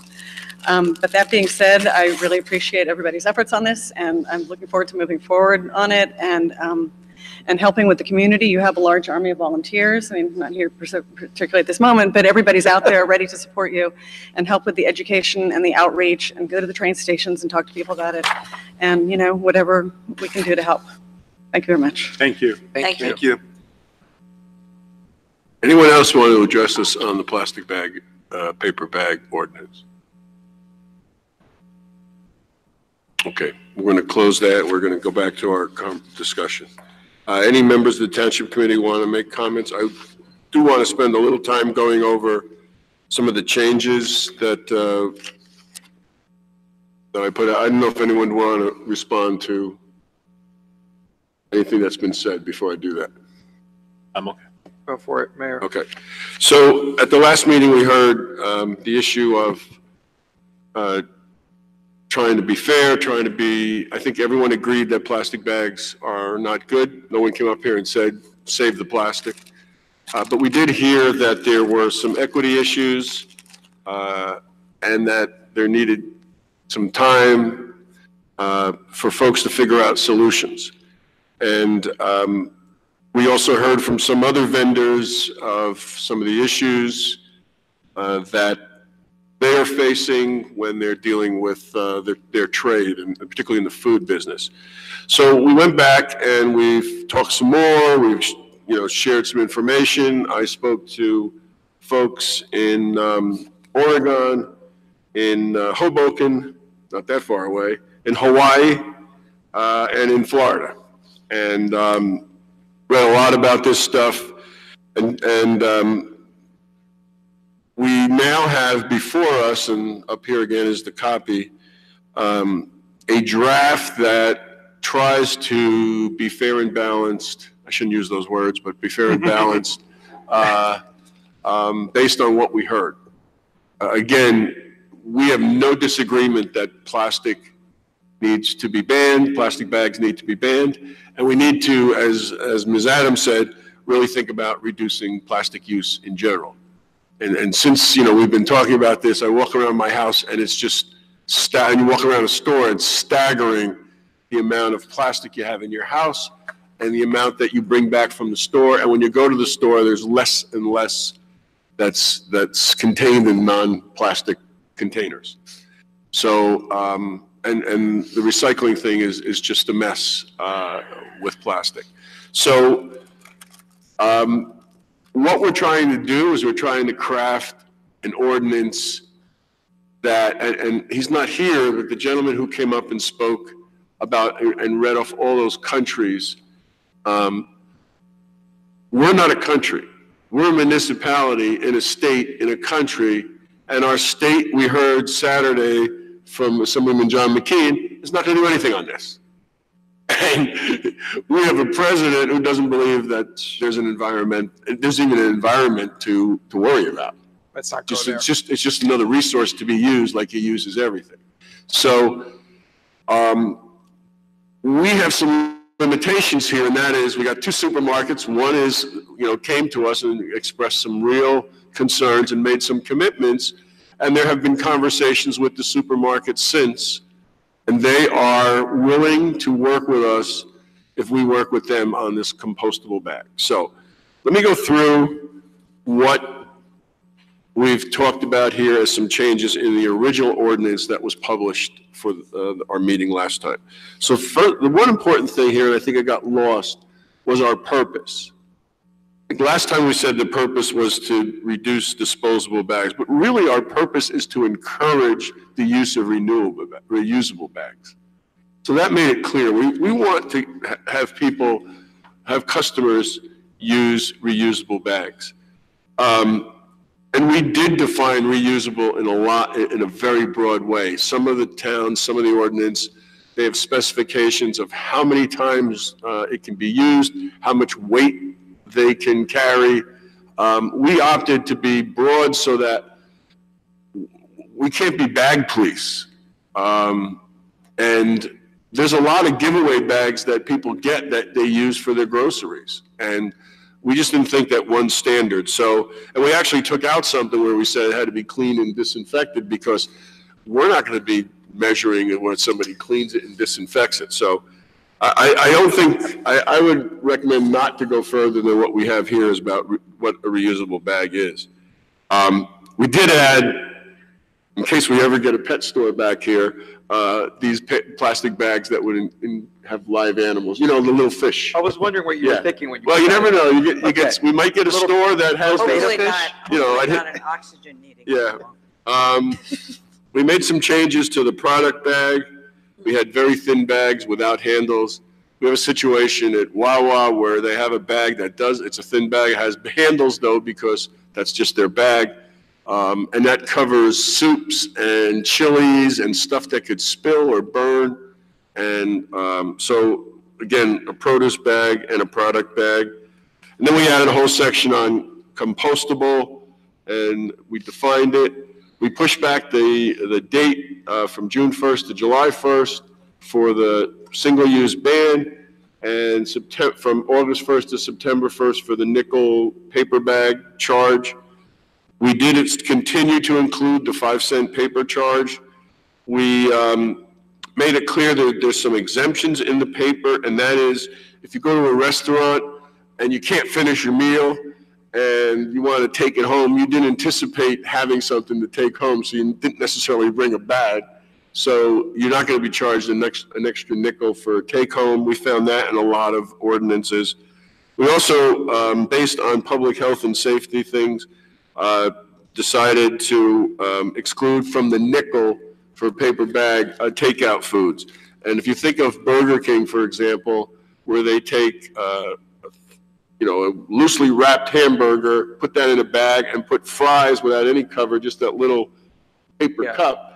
So you wouldn't necessarily put that in some other kind of bag, and really you don't want to have to charge. That's a product bag, a carry-out bag, so we just eliminated that. And then we added this whole fourth section, which is true. This is one of those things where we shouldn't let perfect become the enemy of, as the governor said today, very good on another matter. This is a pretty good ordinance, and if this can move the ordinance farther along, I'm willing to go with this. I met with the folks at Extra. They are willing, they have found the bag cheaper than numbers that we have talked about. They are willing to contract with a disposal company. They're going to do all that. They are, in some ways, they're going to change. They're going to have less plastic because they're going to use single bagging, as now they use double bagging for everything. So somebody gets 10 bags and they end up with 20 bags because they're just putting these thin double bags together. They have trucks that go up and down the East Coast, so they feel that they can, as they bringing produce up here and they're sending empty trucks down, they'll find a way to bring some of these down. They're willing to do signs and a recycling bin there. They're willing to sell and give away the reusable bags at their cost. They also want us to do at their cost and in cooperation with them radio ads on Haitian radio, so that we could help educate the Creole-speaking community about what we're trying to do here in Maplewood. On the next section on 5, promotion of reusable bags. We made it clear that the workers would be trained to ask people if they want a bag and not, like as a reflex, just give people bags. And then we took responsibility of ourselves to do some promotion by doing a free reusable bag and an information program through a BYOB campaign, bring your own bag, and also give one, take one, have reusable bins around that you could throw a bag in and take a bag out if you need it. We added something, we did in 6th, we changed the language on the folks who are receiving SSI or WIC or SNAP, that all they have to do is state that they participate and they won't be charged any paper bag. They do not have to provide any further identification. Anyone 65 and older can just say, I shouldn't be charged. They don't have to provide any more identification. We did add a hardship exemption. I found that in a lot of different ordinances, and I spoke to the folks in Hoboken, and they've issued about 5 exemptions. Most of them were because the retail establishment had 6 months or more of bags already printed that they purchased, plastic bags. So that would be, to just have to throw all that stuff away, that becomes a problem. So we just added that, although I think, giving some months here, people will be able to start using their supply. And that's pretty much it. So I think that we have something that we might be able to move forward, and those are the changes that we've made. So I'll leave it at that and get comments from anyone as to where you think we can go with this. We're scheduled to have this at our April 2nd meeting. We have it tabled. Typically, if we were to move forward, we could introduce an amendment to that ordinance, and it could be along the lines of the amendment we're talking about tonight. Okay, I have some comments, Mayor. First of all, I want to commend you for your efforts in drafting this current version of this ordinance. I think Mr. Lembrick and Mr. Desiderio and I will honor you, present you with your honorary JD at a separate reception if you're interested. This really does a good job to address some of the issues that were presented over and over again in public comment. It addresses the inconsistencies between plastic and paper that existed before. It addresses the equity concerns that you referred to this evening. It addresses the privacy concerns by making it easier to exempt folks without their having to be stigmatized or identified. And I certainly think that building in more time, moving it back a little bit to July 1st and September 1st, also is something that we heard from retailers. They needed a little bit more time to educate, and we probably need more time to market on our end. So that's all great.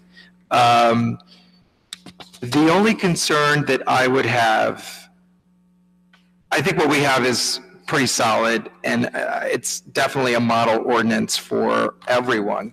I would be concerned, I am concerned about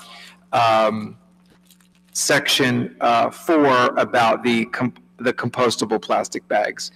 I understand the compromise. I really, really do. I understand the concern. But if they're not really compostable, then I'm not really sure why we should proceed with that as part of our ordinance. It also, I think, reinforces the idea, it's a behavior thing, it's a consumer behavior thing. I think it really reinforces the idea that, okay, well, we want to get you to stop using plastic because plastic bags are bad, except these other plastic bags that are labeled better plastic bags, but you really shouldn't use those either. It's really confusing in terms of changing consumer behavior in the way that we want to. I'm I found the testimony this evening that we heard from our green team and environmental advisory experts very compelling. It's not compostable, right? So we're taking such an incredible effort to make this as good as possible to be a model ordinance. And I'm just not convinced that including the compostable plastic bags furthers our purpose at all. So that's where I stand. Otherwise, I think the ordinance is terrific. So just to clarity, it is compostable in a facility that composts these bags. It's not compostable in your backyard. It's not compostable if you throw it in the landfill. Right. It's not compostable if you throw it in the ocean. Understood. Just to clarify, not according to the testimony, we don't have a facility in New Jersey, right? Not that we could find, no. Not that we can find. And the testing simulated on these bags to see if they actually decompose shows that they really don't. There's no evidence of that. Isn't that what we heard this evening? No, there was something water. in the ocean. It was there for 2 years, although that's what we heard. It was in the ocean, not in the facility. In the facility, they do compost. Okay, but in the ocean, these bags do not, I mean, they do better than other plastic bags, but, you know, right? Is that what we heard? Is that correct? Did I understand that right? So that's where I stand. All right. I agree with Mr. Davis. My biggest concern aside from all the environmental things, I understand the negotiations with Extra, but this doesn't prohibit all the other retailers from using compostable bags. So it does kind of that slippery slope aspect. Like, I appreciate what you've been trying to do and what they're trying to do. I think there are other efforts there. And if we can, like we talked about, have some of our own giveaways, even their customer base might be something that would work better. I'm mostly worried about, I'm not as worried about Extra and having them take their bags in their trucks out of state to where there is industrial composting available, but I don't necessarily think that Walgreens or CVS or the other store would be as good a neighbor. They have to demonstrate that they have contracts and all that, but that's fine. So we have a problem, okay? Because I, for one, was very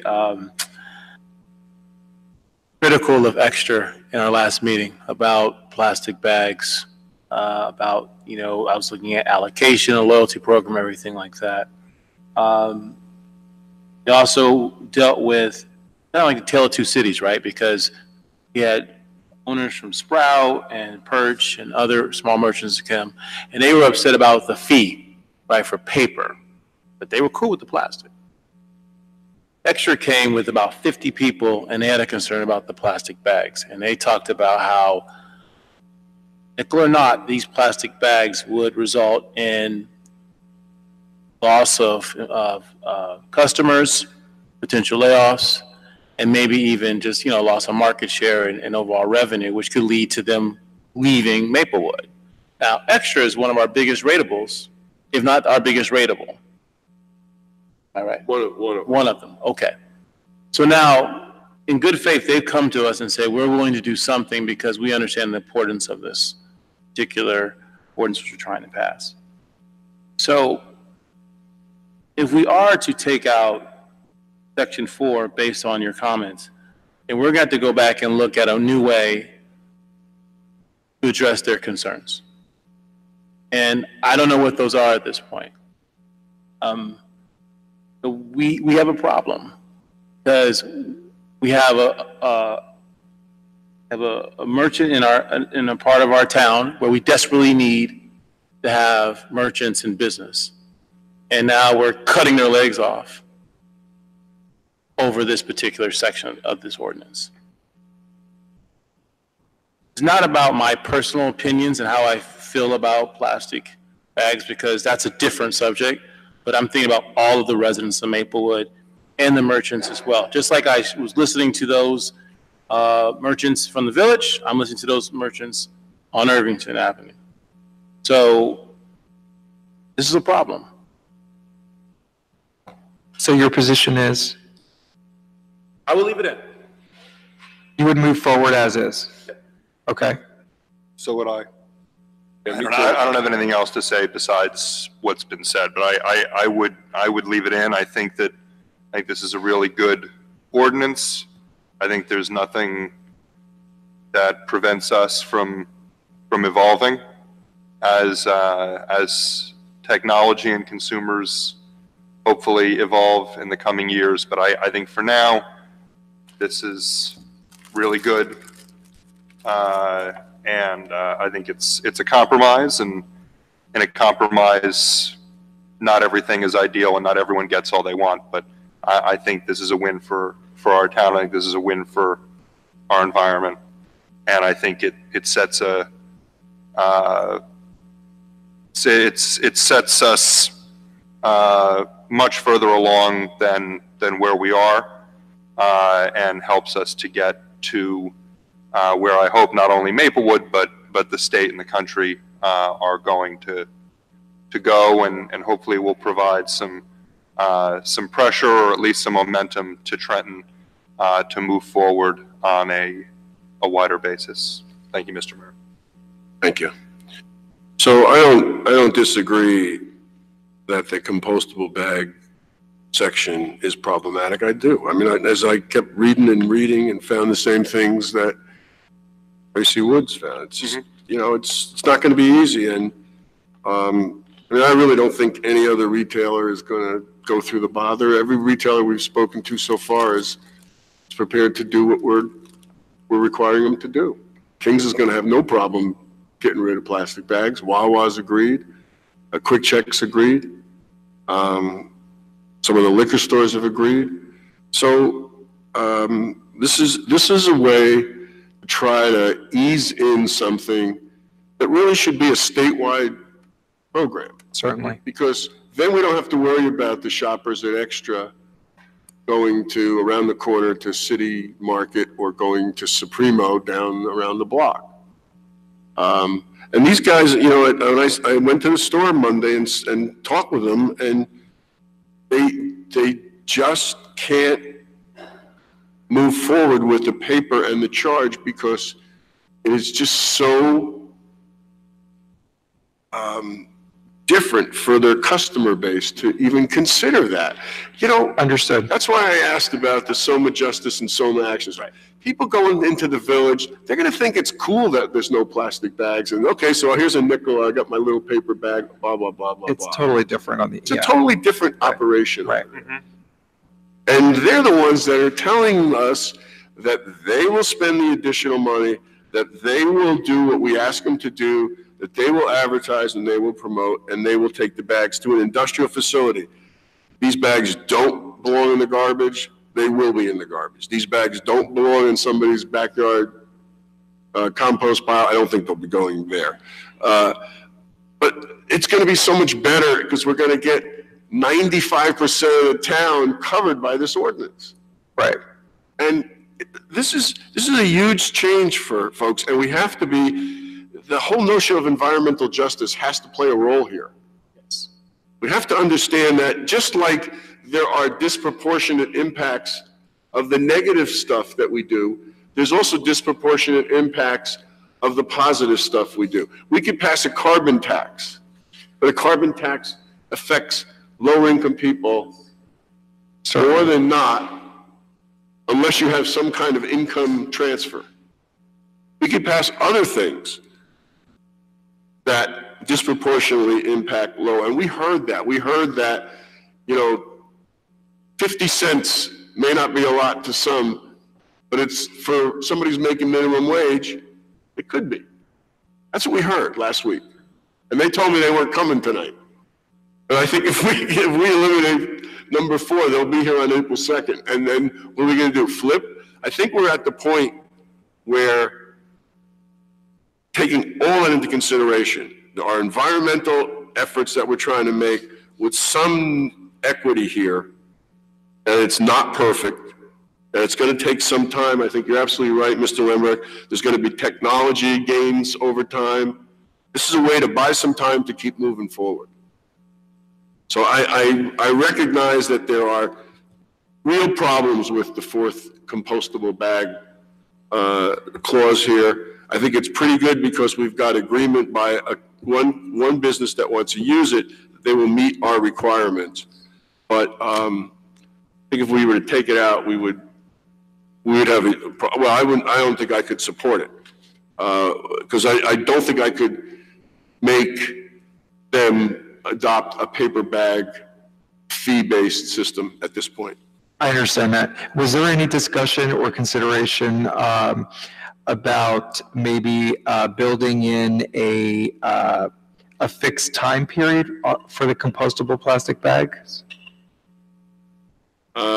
Because again, the ultimate goal is to help everyone change their behavior. So if there was never a conversation about that, would the committee consider that, like for a year? You know what, we're going to be like the state. Come again? We're going to be like the state at this point, right? We're talking about how the state's not going to pass anything. No. What we have right here is a lot more than what the state has done. I think the way it's drafted, it's in a good position right now. I like the structure of it. I would vote for this at this point. I don't want to change it. No, I want to move forward with this ordinance. I think, as you articulate, Mr. Daffis, Mayor DeLuca did a phenomenal job of addressing needs of all of our community. And I think the way it is right now in its current form is in the best form it's been in since we've had this conversation for a year. And again, this is not about my personal views as a liaison to the Green Team. This is about what's in the best interest of the entire town. I think this ordinance in its current structure is favorable to what we're trying to do, which is encourage the use of reusable bags. It also helps reduce, single-use plastic bags, and also it addresses the needs of our community in all our SIDs. Right. So I would recommend that we move forward with this ordinance as it currently has been created. I'd be more comfortable with it, knowing that the contract line is in first part of the compostable bags. Make sure that our enforcement, make sure they go, check to make sure if somebody's using compostable plastic bags, if, we have buy-in right now from the other retailers. That could change. We don't know. I'd just like if all of a sudden King's or CVS is using plastic bags, that they make sure they're compostable and we make sure they're getting composted. But you can't really ensure that. I mean, Well, they could put the logo on all of these things. No, but there's the Right? retail establishment shall provide to the Director of Community Service a signed agreement with an authorized compostable recycling facility to accept compostable bags collected at the retail establishment. Right. So, that a bad thing to ask for, No. the code enforcement? No. Actually, and there's an error there. It should be the Department of Community Development. Development, not right. service. So there should be two things here. One is a notice, that they have to notice the township that they're doing this. Right? And that the township has the right to inspect. Right? We have that right to say that in Always, here, if we right? find it being Okay. abused, we'll. So notice, and township has a right to inspect.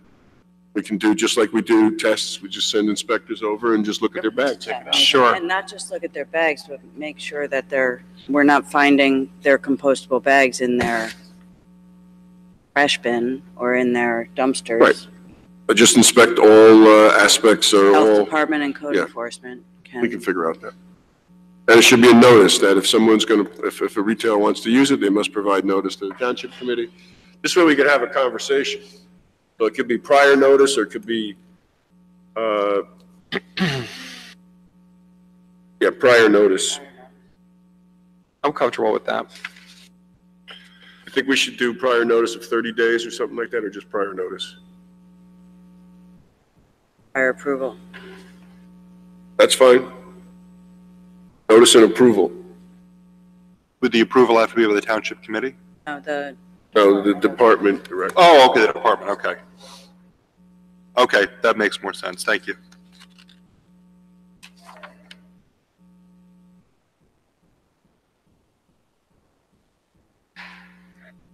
Sorry, there was one thing. Generally, you don't want to do this. I'm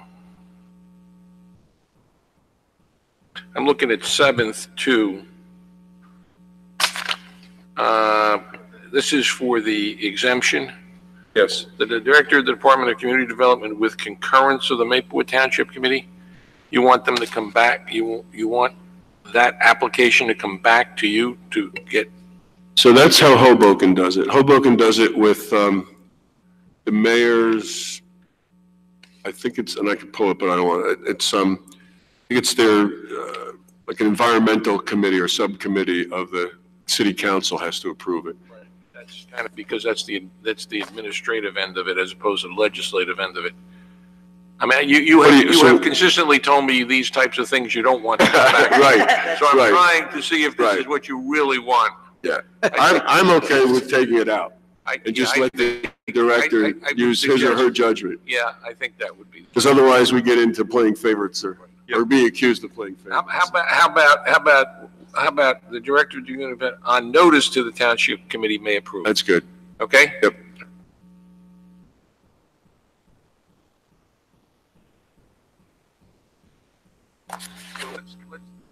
I'm sorry. Are we done? Okay. So sequentially, what we're talking about is we're going to redraft this, and we're going to publish it again for April 2nd for a hearing. Right. Okay. And then these gentlemen, I believe, are not here on the 16th. Correct. And we discussed having final on May 7th. Correct. Correct. Is that right? That is correct. Okay. Yes. Okay. So on April, what is our meeting date? 2nd, right, April 2nd. We would publish it anticipating that we're going to adopt it as an amendment to because we tabled the other ordinance. That's correct. So this will be republished. Right. Okay. There will then be a formal motion to amend it as reflected. Okay. Or alternatively, if you don't want to do that, you can amend it on April the 2nd and we can publish it for final hearing on. Yeah, I would prefer not to publish it before April 2nd because if we find some other things that we want between now and then that we want to make it And then you'll better. have your final hearing on May the 17th. Okay? No, May 7th, I'm sorry, May 7th. 7th. All right, so what'll happen is we will redraft it, circulate it to everybody. You will then formally amend it at the April 2nd meeting. Thereafter, it will be republished and then a final hearing on May 7th. Yes. Okay? All right. Ms. Fritzen, you with me? I'm just wrote it all down. Oh, he's got it. I got it. Okay, is there anything more with this? No. Okay. Mr. Lembeck, number 2? Yes, thank you, Mr. Mayor. This is an item that I'd like to bring for discussion and potential action tonight, which is we are currently short 3 firefighters, and in less than 2 weeks, due to some retirements upcoming, we're going to be down 5 firefighters. And, that puts us in a serious manpower shortage. That means on each of our 4 tours, we'll be down at least 1 man, and on at least 1 tour, we'll be down a man. So if there's illnesses, if there's vacations, basically we're going to have automatic overtime all the time. The costs financially are going to be significant, and there's also going to be risks we're taking in terms of safety with holding our firefighters over for overtime, having them work in some cases beyond their beyond a 24-hour shift, and that's not ideal. And having spoken with a number of our firefighters about this, they've expressed concerns. They've said, usually we like the overtime, but that kind of manpower shortage just isn't good. So given that it often takes quite a bit of time to put together a test, to get a list together, to get people through fire academies, et cetera, I would like the Township Committee to consider potentially putting out the word officially that we are going to be, we would accept applications to hire firefighters. We currently don't have a list. And this would serve, potentially two purposes. One, it would obviously help us to address, if we find the right candidates, this would help us to perhaps not immediately, but more quickly address our manpower shortage. And it may also allow us to fulfill a long-time goal that has not yet come to fruition, which is to diversify our fire department. And this, I'm not asking us to commit to hiring a certain number of officers. Tonight, obviously, we don't know what kind of applications we'll get, whether the people who will apply will be qualified. But I'm just asking that, given the current situation, that we consider taking steps to advertise and see what kind of applicants we get, and then we can move forward from there. But I think we won't know what's out there and who might be available, who might be interested to help us address this immediate need, emergency need, until we put it out there. Thank you. So, Mr. Lembrick, if we were to adopt a sense of the Township Committee that there exists a situation at the fire department, it might in the future require and this, Mr. Desiderio, some waiver of an ordinance we might have as far as hiring off a list. Essentially, if we were to find an experienced firefighter, certified firefighter that we could hire, wouldn't be on our list, wouldn't be through our testing process. So we would have to do a waiver to our current ordinance and also get an agreement with our bargaining unit that we're going to do that. Yeah, I take think that step. bargaining unit would have to be part of the negotiation. Right. And I believe we also have a requirement that all new hirees have to be EMTs. Well, I think what we would want to do is, if we found someone who wasn't, we would want to have some ability to make that as a condition of employment. Maybe bring that person on and send that person to training. Right. And that's, We could do that. It's all within our ability to, we don't have to amend the ordinance. We can just, because of an emergency declaration. I'm sure we can work it out. We can work it out. Okay. Yes. Right. So I think would it make sense for Mr. Limbrick to make a motion that there exists, I'm not sure we want to use the word emergency, but that immediate need. A critical need. Thank you, sir. That's why you make the big bucks. A critical need for firefighters, and that we should make that public in case any firefighters who currently are certified would consider joining the Maplewood Fire Department. I would like to make that motion, and should I get a second, then we can have discussion? Yeah. Is there a second? I'll second that.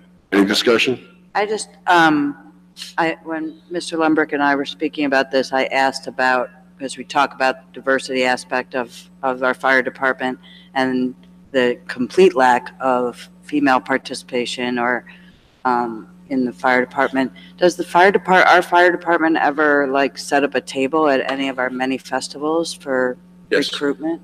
Yes. High school too. They go to high school, they go to colleges. And do they target women, girls, LGBT, or they just stand there and? Stand there. To the extent they've done so, the results have been unsuccessful. But I think they, everyone's walking by. I think they do look at folks and say, hey, let's particularly reach this person. Everyone at a festival or something like that, or at a school. But we are talking to them about doing some more outreach, because we also have a test that we're scheduling for April 27th, right? Right. That's what the chief said? Yes. Yeah. I would like to see that be, because we've all been to the festivals, we've seen. Right. I think there could be a motivation or a directive from the governing body for them to do more. We've given them that direction. I don't disagree with you, and I think we can reiterate and put more emphasis behind that. On their next big shiny fire truck, perhaps, they have to. Right. So one of the things we're talking is that the test is April 27th, and we want to give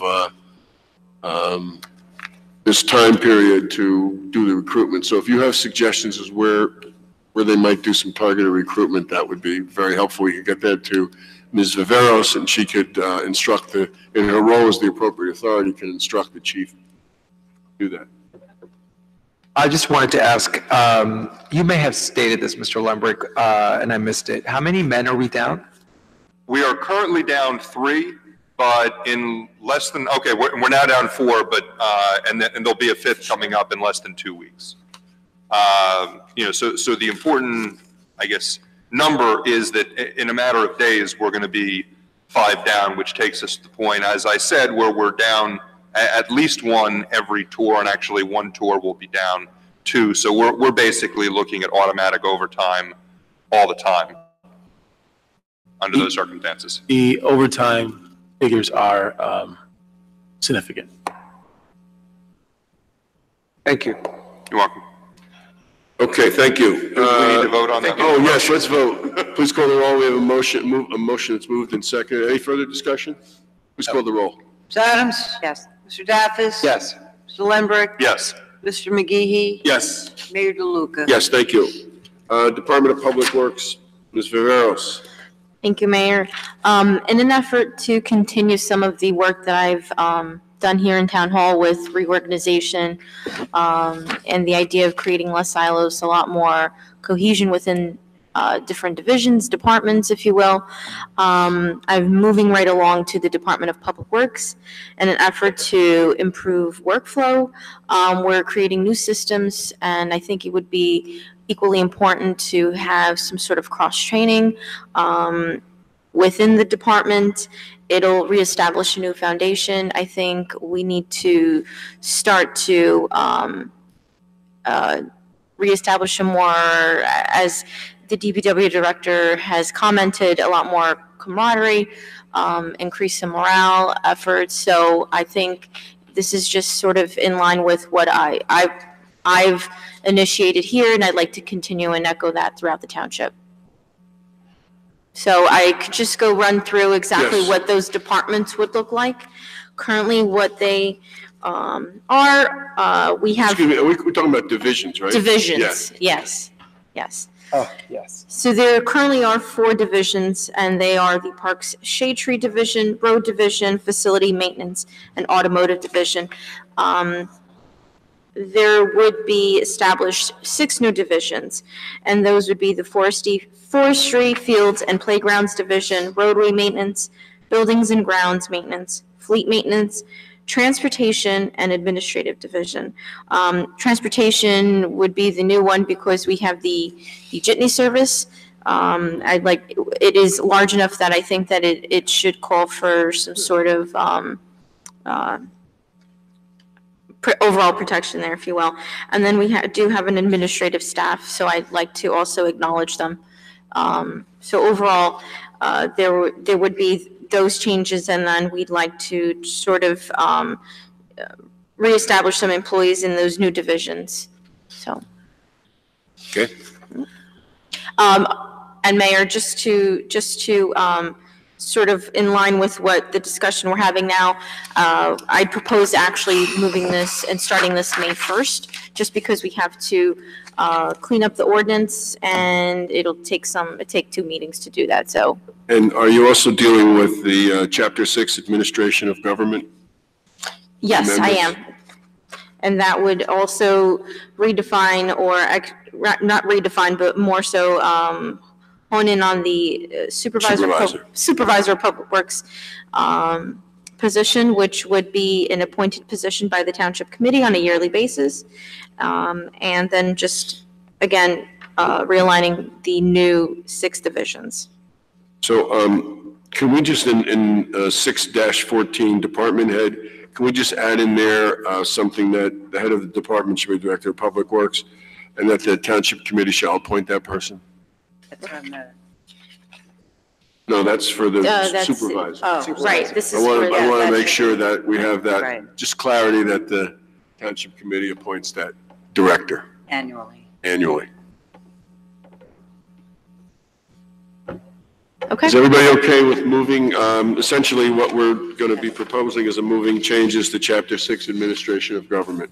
Just one slight Yes. question. So in this org chart I'm looking at, I see the head foreman is also the head of the forestry fields and playgrounds. That, I mean, is that, he's his own boss? I mean, I'm just trying to understand. I- A certain person's name, I don't want to say their name, but Okay. if you look, the head foreman is also the same as the person in the first division. Is that okay? Can we do that? Yes. That is okay. Okay. Essentially, so all of this top line, these are all foremen. Correct. Top line, and what we're doing is just creating one of them is a little more higher up than the rest. Okay. So he's Sort of like us, we have, we're equal, and one person serves as the head. That's what it is. Right, right. Fair enough, okay. And the only thing we're clarifying is that the person who's the head foreman, so he would be, and maybe this doesn't work exactly the way it is, because really, you shouldn't have him here twice. He's the head foreman. But he would be the person that would be Correct. the person in Supervisor, charge if the right. director was not there. Supervisor. The supervisor Yes. of public works. Would be the supervisor. Correct. Okay, so that being said, should Chapter 6 say that? That's exactly what we're trying to say under 6 dash. No, well, maybe not. I mean, it's possible that we could have somebody who would be who could be a supervisor that wouldn't be a foreman, Right. right? That's true. So I think we should, unless we appoint that person. And/or unless we get rid of the very gender-specific title foreman. Well, that too. So on the table of organization, that box which says head foreman should actually say supervisor of public works?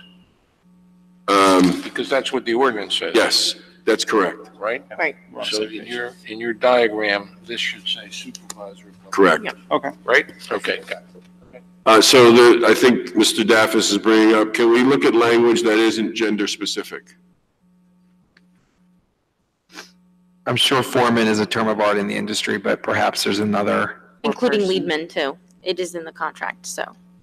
Well, we're renewing the contracts Right, this we're year, gonna so set- maybe you could do some searches with your association to see if Yeah. anyone else has addressed this. Supervisor is gender specific? No, it's foreman. No, foreman. Oh, we could say four-person, if you want to say four-person. Oh. Good idea. Yeah, four-person is fine. I think we say that in court, don't we, Mr. Daffis? I think we do. I'm sorry, I should ask Mayor DeLuca, maybe. Right. He's the one with the honorary JD tonight. Okay, is that good? We're okay with that? So we'll have it on the agenda for April 2nd? Thank you.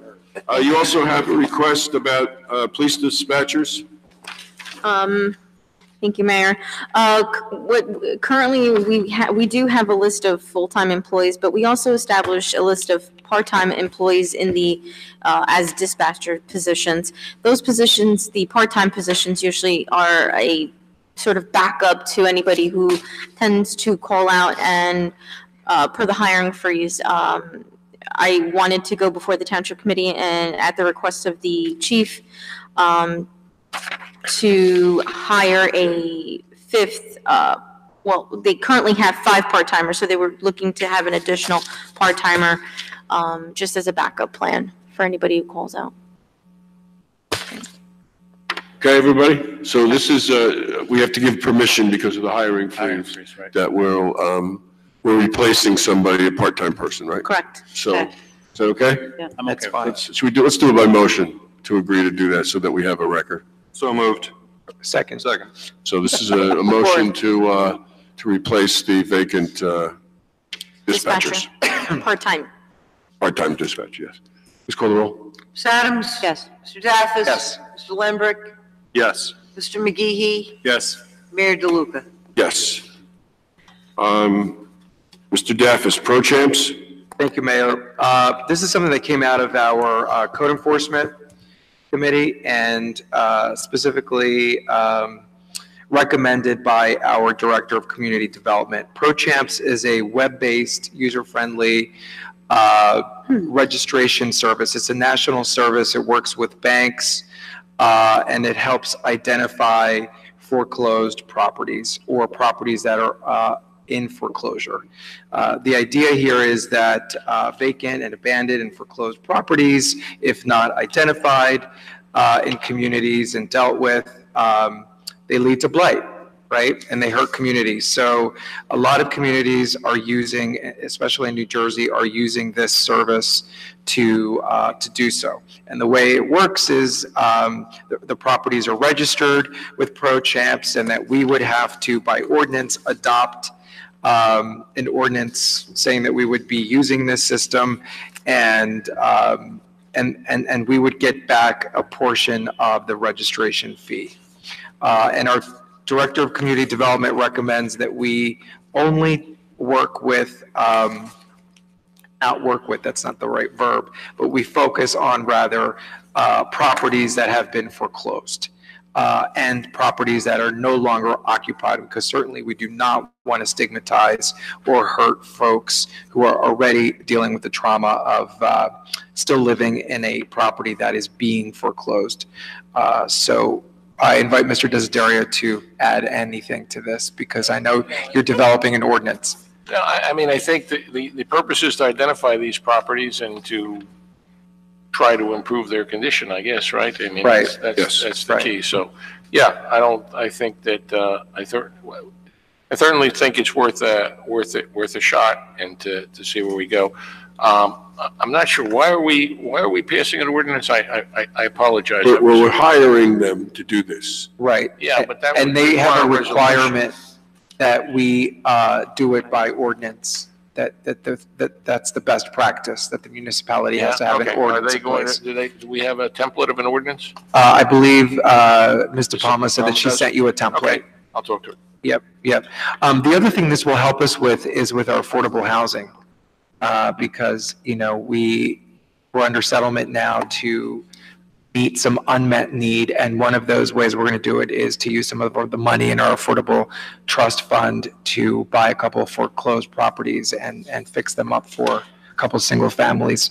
So this also will help us identify the properties before developers and flippers get to them. Okay? Yes. Yep, move forward. Okay, let's move forward with that. Okay. The Haitian flag ceremony, May 11th, Mr. McGee. Yes, thank you, Mr. Mayor. Last year, in 2018, we had a Haitian flag ceremony at the Hilton Library. Recently, an organization in town, coupled with a statewide Haitian organization, approached me regarding having a formal Haitian Flag Day ceremony on May 11th, Saturday, May 11th. Now, Haitian Flag Day is technically May 18th, but what's happened is 6 other towns have signed on already to do this, with May 18th having the cumulative event at Asbury Park. But Union signed on, West Orange has signed on, and several other towns have signed on, but they've left the slot for us. So essentially, what I'm asking for here among my colleagues, that we would be able to actually bring the Haitian flag here, have a ceremony here on the steps, raise the Haitian flag, leave it up from May 11th through the morning May 19th, and basically celebrate our huge Haitian American population here in the township of Maplewood. That's beautiful. Thank you. It's terrific, because we used to do on every August 25th, we did the Ukrainian flag. We had a ceremony here, and that population is diminished here, and we have a new population. I think we should afford them the same treatment that we afforded the previous population. So I think it's a great idea. That's great. And is this something we could do annually then? I hope so. Yeah.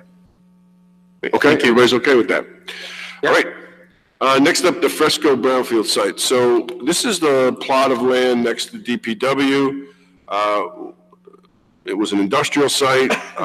The industrial company is nowhere to be found, took off. We have obtained state money through the Economic Development Committee, the Economic Development Department of the state to clean that up and do investigations. We've spent quite a bit of money, hundreds and hundreds, maybe even $1 million so far, or over $1 million to investigate. It's really a problem there, and we're still studying and come up with a plan of action. But we are getting close. We received information from the TRC, it's the company doing this, that said that they believe that the water is contaminated still, but the soil is not, except for a couple of hot spots, is not a problem as long as we cap it and put a deed restriction on it. So we're waiting to get the remedial investigation report, and there'll be a remedial action work plan for the soil. And then we can move forward with that. Assuming that we don't have a lot of hot spots and that we can cap it, I think what we would like to do is foreclose on the property. Now, we have spoken to an environmental attorney. We've also spoken we had a meeting with our liaison from the New Jersey Department of Environmental Protection. And for us to foreclose it, there's certain things we must do, but we are covered by the spill fund to protect us if we do foreclose on it. And also, we could acquire title from the previous owner, blah, blah, blah. And we've engaged William Harrison from Genova Burns to help us through this. So what I'd like to do is just get Township Committee to authorize us to continue to move forward with the ultimate goal of acquiring that property so that we could use it for DPW purposes. Absolutely. Yes. Okay. All right. We have one major concern. What's that? We got a federal EPA lien of over $1.5 million on the property. But Harrison thought that we would be able to get it anyway. He did? Yeah. Okay. Yeah, at our meeting. You were at the meeting. Yeah. It was a little while ago. And because we were waiting for TRC to come up. So, I mean, clearly, they'd have to sign away their rights to it, but he thought that would not be a problem. There's no suggestion that, right, there's no suggestion that they won't. Yeah. I'm just saying it just from a title. No. perspective. Okay. The next up is the 104 Baker, I'm sorry. So how do you want to? So you and I should talk about how to move forward. I think we need a timetable from TRC when we're going to get that report, because I think relatively soon, but I I what thought they it was said. by the end of the month. Yeah. Okay. So let's see what happens. 104 Baker Street, redevelopment site. So we approved the plan tonight. What I would like is at the next meeting is to propose a designated, what do we say, preferred developer, right? Is that how we do it? We do a preferred developer. This way it gives us a 90-day window to negotiate a redevelopment agreement with them. Right. So we'll do this we'll bring it up at April 2nd. Right. Or April 2nd. So we'll do a resolution to that effect. Yes. Put it on the regular agenda? Consent? How you want it? Put on the consent. Consent, Yeah. okay. Yeah. Because all it does is gives us the right to have the conversation. We'll start the conversation the next morning at the Committee on Entrepreneurship and Economic Development. Okay, lastly, Equal Rights Amendment, Ms. Adams? Yeah, Mayor, I had asked for this to be put on a couple weeks ago, and in the meantime, Mr. Daffis also had the Equality Act resolution for this Township Committee to approve.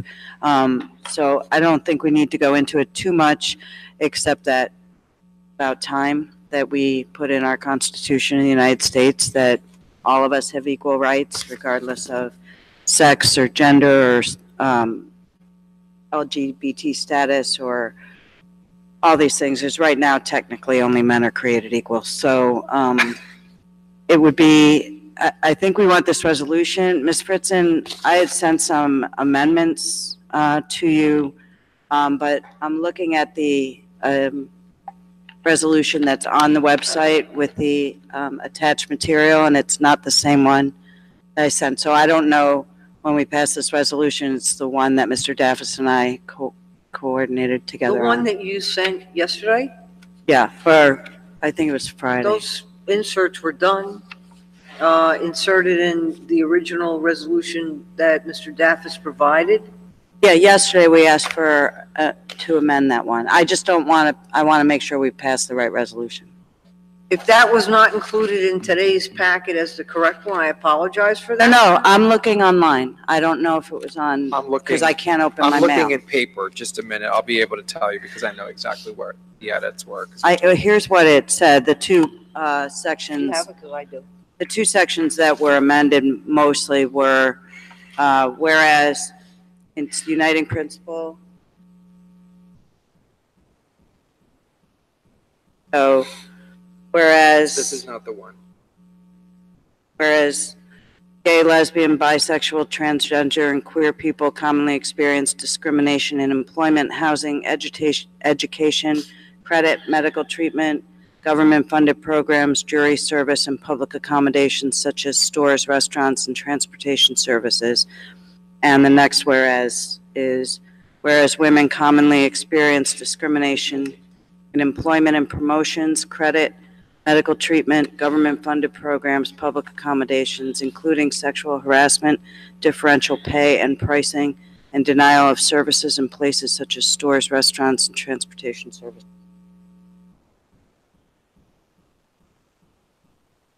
No, I'm reading. I have a different one. I suggest something, maybe we pull this one and Pass it and next pass time. it next time with the right one there. Okay. This is Seems a the one I little, sent, that you asked me to send. okay, so can we do that? No, you didn't see it. You never saw it. If you want me to do it, just send it to me and I'll make sure that I put it on for the next meeting, but I have not seen it. I thought I sent it out to everybody. I'm pretty good on this stuff. Okay. Is it Okay, I would have put it on. Okay? I'm not going to be here at the next meeting, but it has my support. No, April Well, 2nd. that applies to the other I'm resolution. not going to be here. Another resolution on the consent agenda. Oh, yeah, there's two. I mean, did you get the other one honoring the life and legacy of Babs Sipperstein? No, I don't Nope. think so. Sent on the 15th. But We did it, we But did. you, It's on. he doesn't need to get it because He doesn't need Yeah, she the did clerk it. got it. If it's on, but no, because this is not, I don't think, this is not on the consent agenda, is it? Yeah, they're both Yes. on the consent agenda. Why Oh, do you, Yeah. Right. did it. Then let- Yeah. That's If fine. doesn't we really don't doesn't want need to to draft do it. them, he doesn't need to have them. Right, I mean, Okay, let's I like calm to be down. in the loop. Let's, Let's Mr. start over. Desiderio does not not need- need he doesn't to need it. do those types of resolutions. This is on the consent agenda. The clerk's office can do these.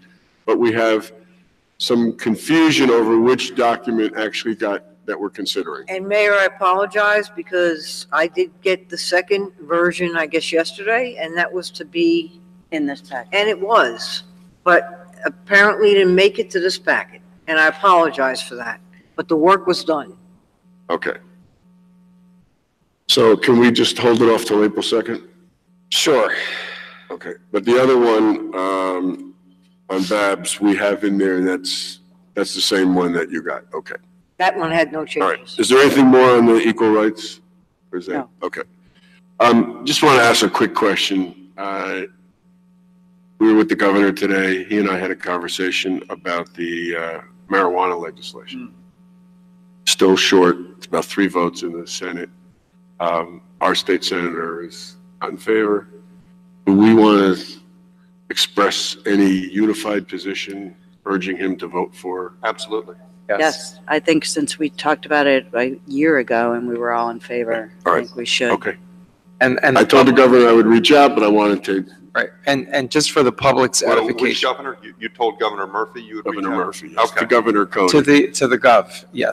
Yes. So, and just for the public's edification, yesterday, an amended bill was presented last minute. And the big, the thing that most people are concerned about is the expungement piece, right? And automatic expungement is obviously the ideal wish list. But it is not currently possible because there isn't infrastructure and systems in place to have an automatic expungement right away. But the governor spoke about should the bill pass, after the bill passes, within 9 months, of that will be possibly automatic expungement. In the meantime, what will happen is you will have the option of affirmative expungement, which means that you would have to raise your hand and take action to have your prior conviction expunged, or something he called virtual expungement, which would mean that no one will be denied access to employment, housing, education, credit, public accommodation of any sort, jury service, etc., on the basis of a prior conviction that has yet to be expunged. So it's sort of as perfect as we were talking about our other ordinance as we can get without, waiting for the perfection, the automatic. So just so I'm clear, saying that if this bill passes, then if you'll get this ruling within 9 months. It'll happen in 9 months. No. I'm saying that it will take at least 9 months for automatic expungements to have the infrastructure and the systems in place for automatic expungements. But in the meantime, people can either, if they know they have a prior conviction, can go and have it taken care of, expunged, or someone who, during a job search, this comes up, they will not be denied. How does it build communication that clearly articulates the process for those? The regulations will come out to address exactly the process. Because that would be my concern, because let's be real about it, especially with a lot of black men here. Right. So let's just make sure that, of legalization of marijuana, but I am also concerned about making sure that people are made whole. Oh, absolutely, and that is the concern. One of the greatest discriminations in the history of our country. I just want to make sure that is addressed. Right. In terms of the timeline, let's say nothing gets passed this year, and something gets passed a year from now, then expungement's actually going to take longer than it is under the current plan. So, it just seems like, the longer we kick this can down the road, and I realize I should be directing this to Senator Rice and others, but, not passing this is just going to mean expungement takes longer. So, people aren't going to get expunged any faster. Right. By continuing to delay this. And, seems like, as soon as we got a governor who was willing to sign this, suddenly a lot of people in the legislature started finding problems. So, yeah, I'm okay. I just want to be real clear that a lot of times when the bills are passed and they're executed, it's poorly executed from a communication perspective, right? Well, that's my biggest concern, right? That we're not. I think that's true. It's going to be totally it's not going to be different languages. It's going to be hard to articulate. There won't be resources there to help people walk them through the process, paralegals, whatever. If that's added in there, I'm for it. But if that hasn't been well thought out, then I'm not for it. But what I'm hearing Mr. Davis say is that because the expungement process, especially in New Jersey, is such a mess, that has to be changed later, but that these cases would have virtually be expunged without, so those issues that affect people who have a record will be virtually gone because it will be illegal for people to discriminate and that kind of thing. So it's like the expungement backwards. The virtual piece wasn't available in the previous bill. The previous version of the bill just said eligible for expungement, and that was a big deal for people. There was no discussion about it. It was like you're just eligible, so you had to go and do something about it, But this virtual expungement piece is definitely a step in the right direction until we can do automatic. But you'll still be eligible to go do something. If you have a conviction, you still can go and get it expunged. Right. But if you don't, then it'll be a virtual expungement. Right. You cannot have it used against you in the cases that you mentioned. Right. That's how he explained it. Automatic. Correct. Yes. Right. And I'm okay again, and that's not my issue. Is making sure that the governor's office does an effective job of communicating this to the people who will be most impacted.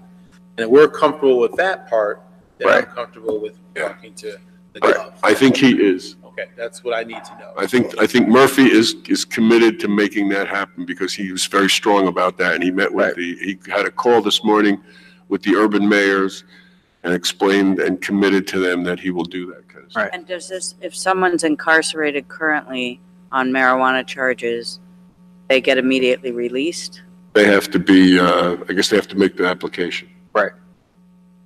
They have to fill out an application. Nice So if they could get will they, so then will the Department of Corrections proactively tell these inmates, hey, by the way, this is now a possibility for you? Yeah, that's the idea. I mean, all these things would have to be And I know, communicated. we're having a conversation, discussion. Yeah, I mean- And I haven't read the bill, you said this came out yesterday, but that would be, you know, from my perspective. Right. If that's been well vetted through and thought through the process. Yeah. Not, There's been a lot of Judiciary Committee discussions about the process, and I have a question. What about employment issues? Cannot use it. Can't be used against them. Right. So there's also How about issues random about, drug like, tests? like right now for our, like a CDL license. Right. And I don't know what the rule is about that. There's actually going to be a League of Municipality workshop as an employer. Right. Because there are some, and I don't know who governs, if the CDL is governed locally or statewide or by the feds. Yeah, it's state. State, not the federal Department of Transportation. Okay, so clearly, there can't be penalties if, but then you also, there's, you can't have people on the job using it. Well, I'm going to go to one of those sessions. I think it'd be really helpful. But from what I have read, it's going to be treated the way alcohol is. So I mean, an employer can still make a rule that says you can't be intoxicated, you can't be under the influence at work, even though the substance is legal. So it'll be treated in the same fashion. Okay, so we will convey that message to Governor Cody. Thank you. Cody. Right. About that we're in favor of this. Right, because he's the one who. Governor Murphy's already in favor. Yes. And Governor Murphy will make sure that what we're talking about here. Before we get to the consent agenda, in our enthusiasm to appoint a member of our green team, we found out that there may have been some confusion. He lives in South Orange. Oh, well, that is. And our ordinance requires green team shall appoint 11 township residents. So that action was null and void. And Mr. McKee, don't feel bad that you didn't get your card to him then. So is that automatically expunged? Yes. That's a virtual. there goes our numbers. Virtual. There go our numbers. Yeah. Exactly. Okay, we get a motion on the consent agenda removing item number 6. Mr. Mayor, I'd like to make a motion to approve items 1 through 5 and 7 and 8 of the consent agenda. I'd like to say something about number 5, Mr. Mayor, if it's okay. Sure.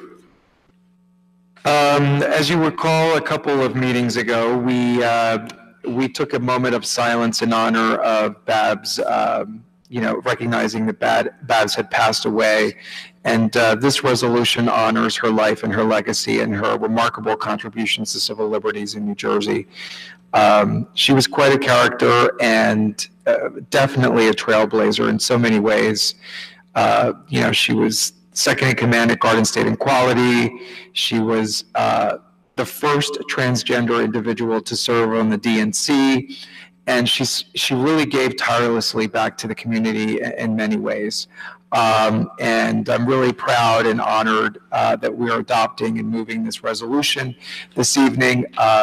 Please know that earlier this evening, the State Democratic Committee adopted this resolution honoring the life and legacy of Babs Sipperstein. And I also do think it's quite fitting that we're doing this during Women's History Month, because oftentimes transgender women are not included in the celebration of Women's History Month, and they should be. And so it was quite intentional to bring this up now, this evening, while we still could. No transgender women have been excluded. No, but no, it's just that, It reaches to pretty much everybody. Oh, absolutely, except At that. least locally. when we talk about it often, you know, you see in social media and the press coverage, we forget about the transgender piece. And it's in some ways still a new thing, and we have ways to go. So that's what I wanted to say. Thank you. Thank you. Can we get we have a motion? Is there a second? I'll second. Okay, so please call the roll. Ms. Adams? Yes. Mr. Daffis? Yes. Mr. Lambert? Yes. Mr. McGehee? Yes. Mayor DeLuca? Yes, thank you. Item number 20, we have, since before we passed the ordinance for Community Board on Police to increase it by one, we have 2 appointments, one for a vacancy, one for a new appointment. Can we get a motion for that? Second. Please call the roll. Ms. Adams? Yes. Mr. Daffis? Yes. Mr. Lambert? Yes. Mr. McGehee? Yes. Mayor DeLuca? Yes, we're on our second public comment period. Does anyone like to address the Township Committee? At all this time. I know, right?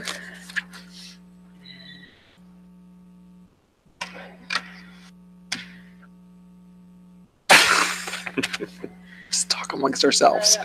Act. Good evening. I'm Shannon Cuddle, Maplewood. I wanted to take this opportunity to extend appreciation and thanks to the Township Committee for doing a resolution honoring the memory of Babs Superstein, and also the resolution for the Equality Act. As Committeeman Dean Daffis mentioned, Babs Superstein was honored earlier from the New Jersey State Democratic Party with a resolution in her honor and memory on behalf of the Democratic Committee as a whole. I was in attendance on that. I'd like to say on behalf of Maplewood. And it was a very moving moment and experience where the chairman credited Babs with not just being a trailblazer, as Committeeman Dean Daffis mentioned, but also being somebody who became a model mentor for so many progressives in our state through so many years.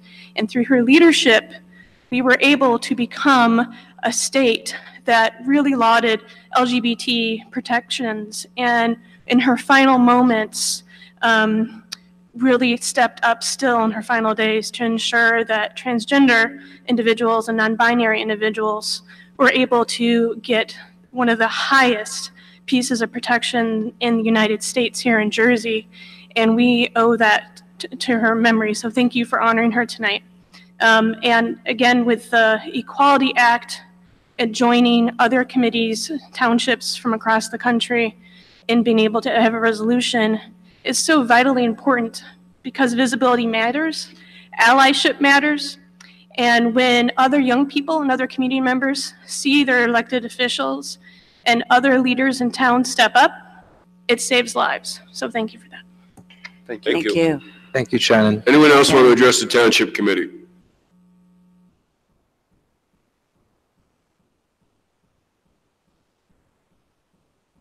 Honourable Mayor, council members, my name is Ted Lestrange. I'm not a resident of the township. My address is 43 Prospect Hill Road, Cuddebackville. That's upstairs, upstate New York. I don't have good news. I've entitled this Genocide by Scalpel, because that's a title given by one of the investigators into forced organ harvesting in China. Their updated research concludes China's hospitals transplant between 50,000 and 100,000 vital human body organs each year. But China has no real organ donation program. Here in the US, with the most sophisticated organ transplant system in the world, a patient can wait 2 to 3 years just for a matching organ to become available. China, waiting time is measured in weeks.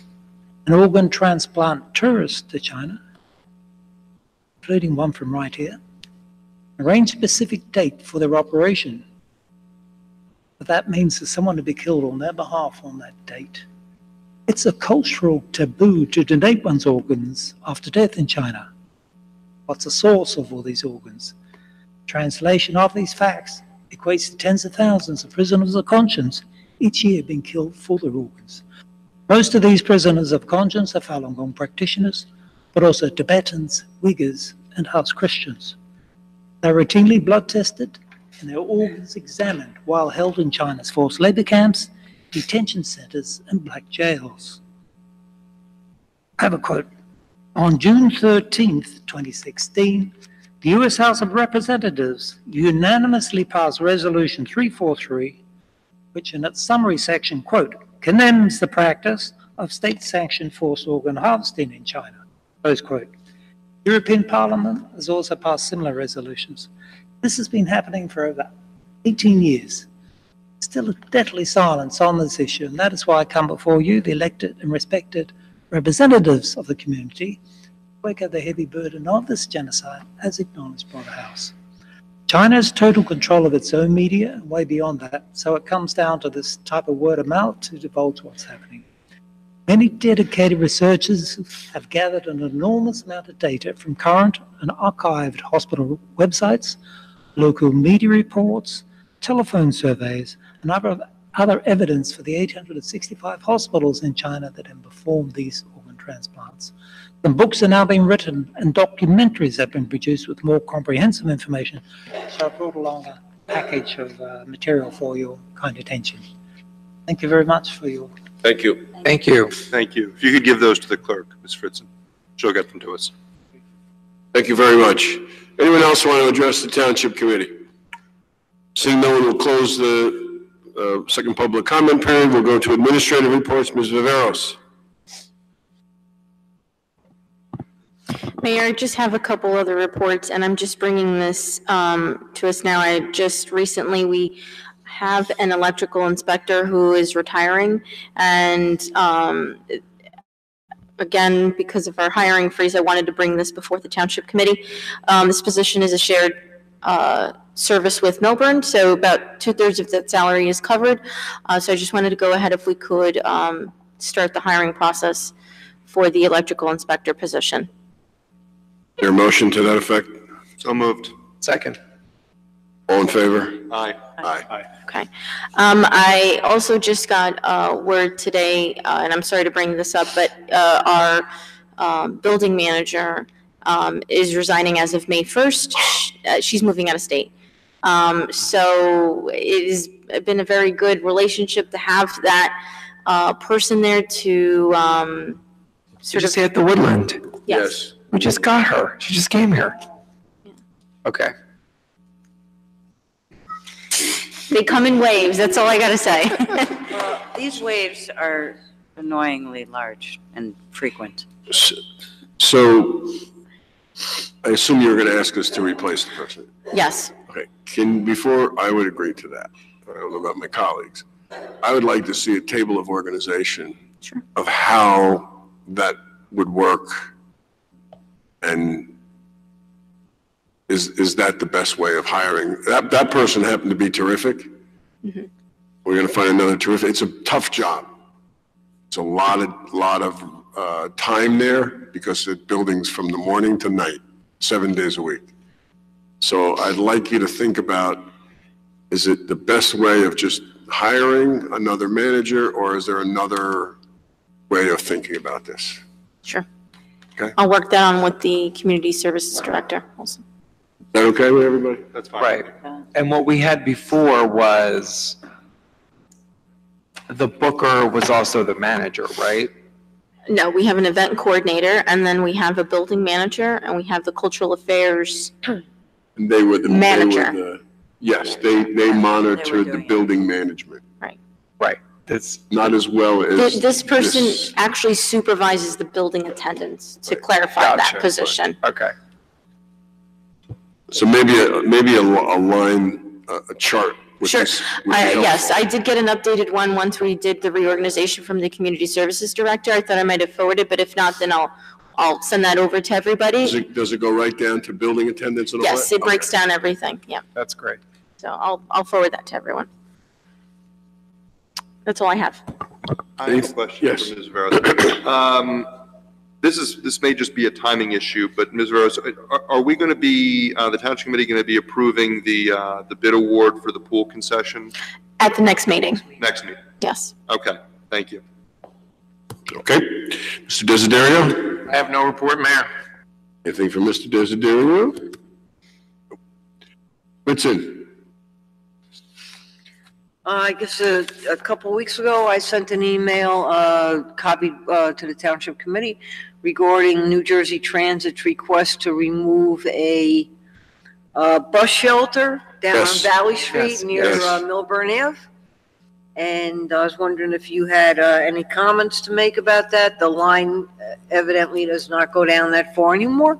Right, then 31 buses Yep. defunct. So they'd like to remove it, but I wanted to get your permission before I said it was. I think it's a good idea. I think it would just Yeah, lead definitely. to Gather- stuff that would, we've removed a lot of bus We stops certainly because have. they become gathering places. Yes. Yes, so you have it, yes. Okay. That's it. My other thing is, I just wanted to advise the Township Committee, Ms. Viveros knows this, that I was in a drawing in the Clerks Association this past week, actually in Essex County Clerks Association, and I was the lucky winner of a scholarship for the spring conference. So, Saving us money, thank got you. $400, I which is thought it was nice. for Girl Scout.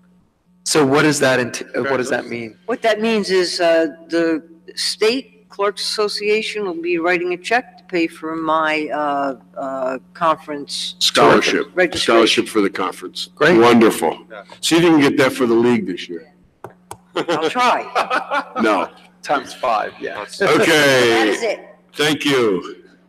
You sure? Because you sort of said that was it before and then you started again. I always just like to see Mr. Desiderio's Yeah, expression. he's not even paying attention tonight, so. Oh, okay, yeah. All right. Elected officials, since Mr. Limbrick is going to be gone in April, I'll give him the honor of going first. Thank you, Mr. Mayor. I have 3 items, 2 of which are brief, but I'll start with the one that isn't. I just want to report on my great satisfaction that the school funding for the coming year is going to be up for over 370 districts across the state, including the South Orange Maplewood School District.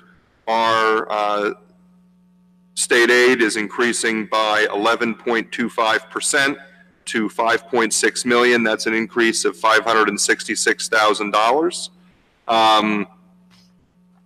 Also, as part of that, nearly 200 districts that have previously been overfunded are going to see their funding decrease. That's part of some long overdue changes to adjustment aid that are helping to make the funding more fair and hopefully help New Jersey on its path to full funding in the next 5 to 6 years. Full funding for South Orange Maplewood School District would be approximately $8.6 million.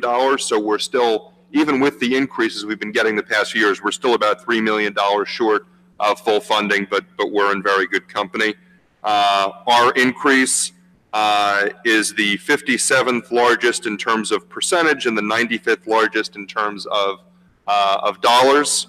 In addition to the state aid, we have other state education funding coming in terms of debt service and preschool aid, both of which are up.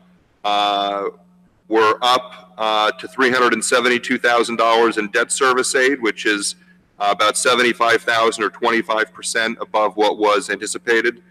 And we're going to be receiving $2.94 million in preschool aid, which is nearly double what we got last year. So these are all things that are going to help not only our colleagues on the Board of Education, but also our kids and our residents as taxpayers.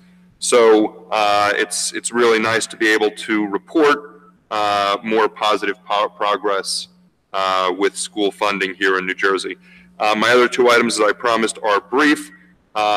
First, the pool registration is open, and our residents still have 2 more weeks to take advantage of the early bird discount. So either go online through Rec Desk, link on our website, or come in here to Town Hall and register for the pool, because even though it is still pretty cold, Spring and summer are just around the corner. My last item. Yeah. Well, spring. 21st. It's this week, yeah. Oh. 21st. Tomorrow, Wednesday. And the pool opens Memorial Day weekend. So, my last item is car thefts.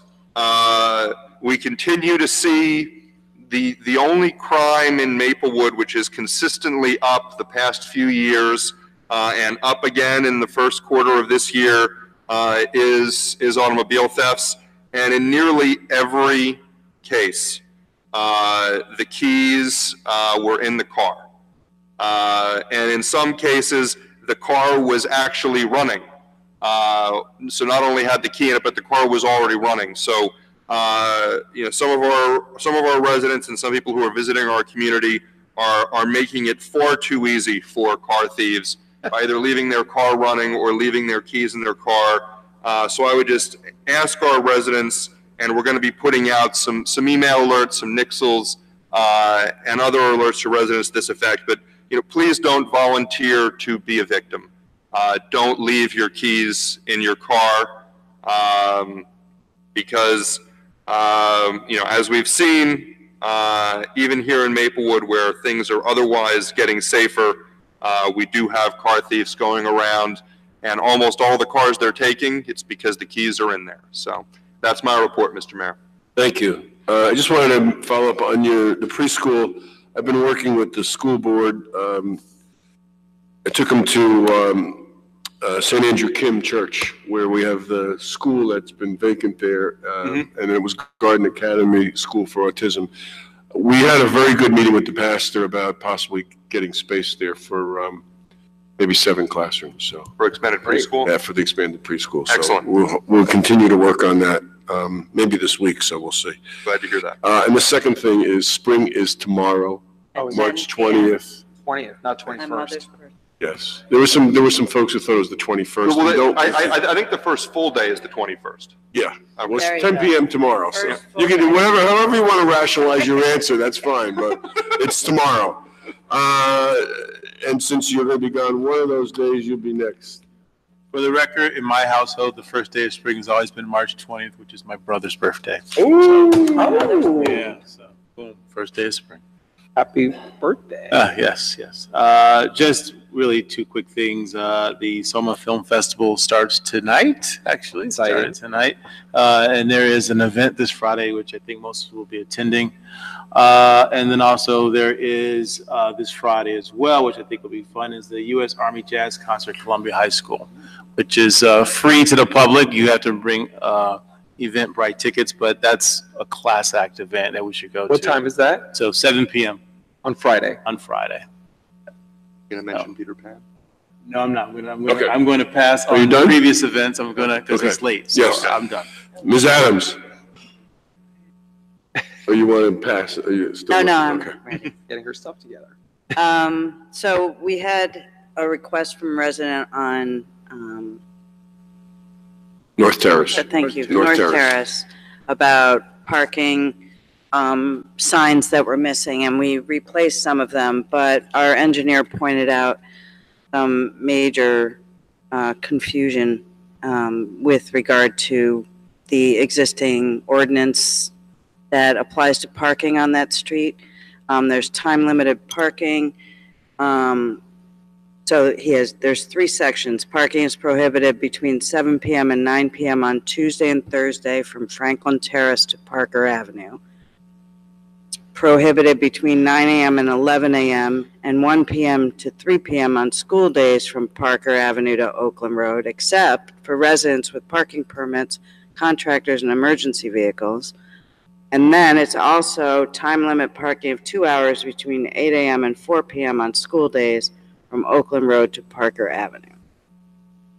I'm thinking we need to clean up this Yeah. ordinance. Can I just say that, yeah, this is to prevent school kids from parking there.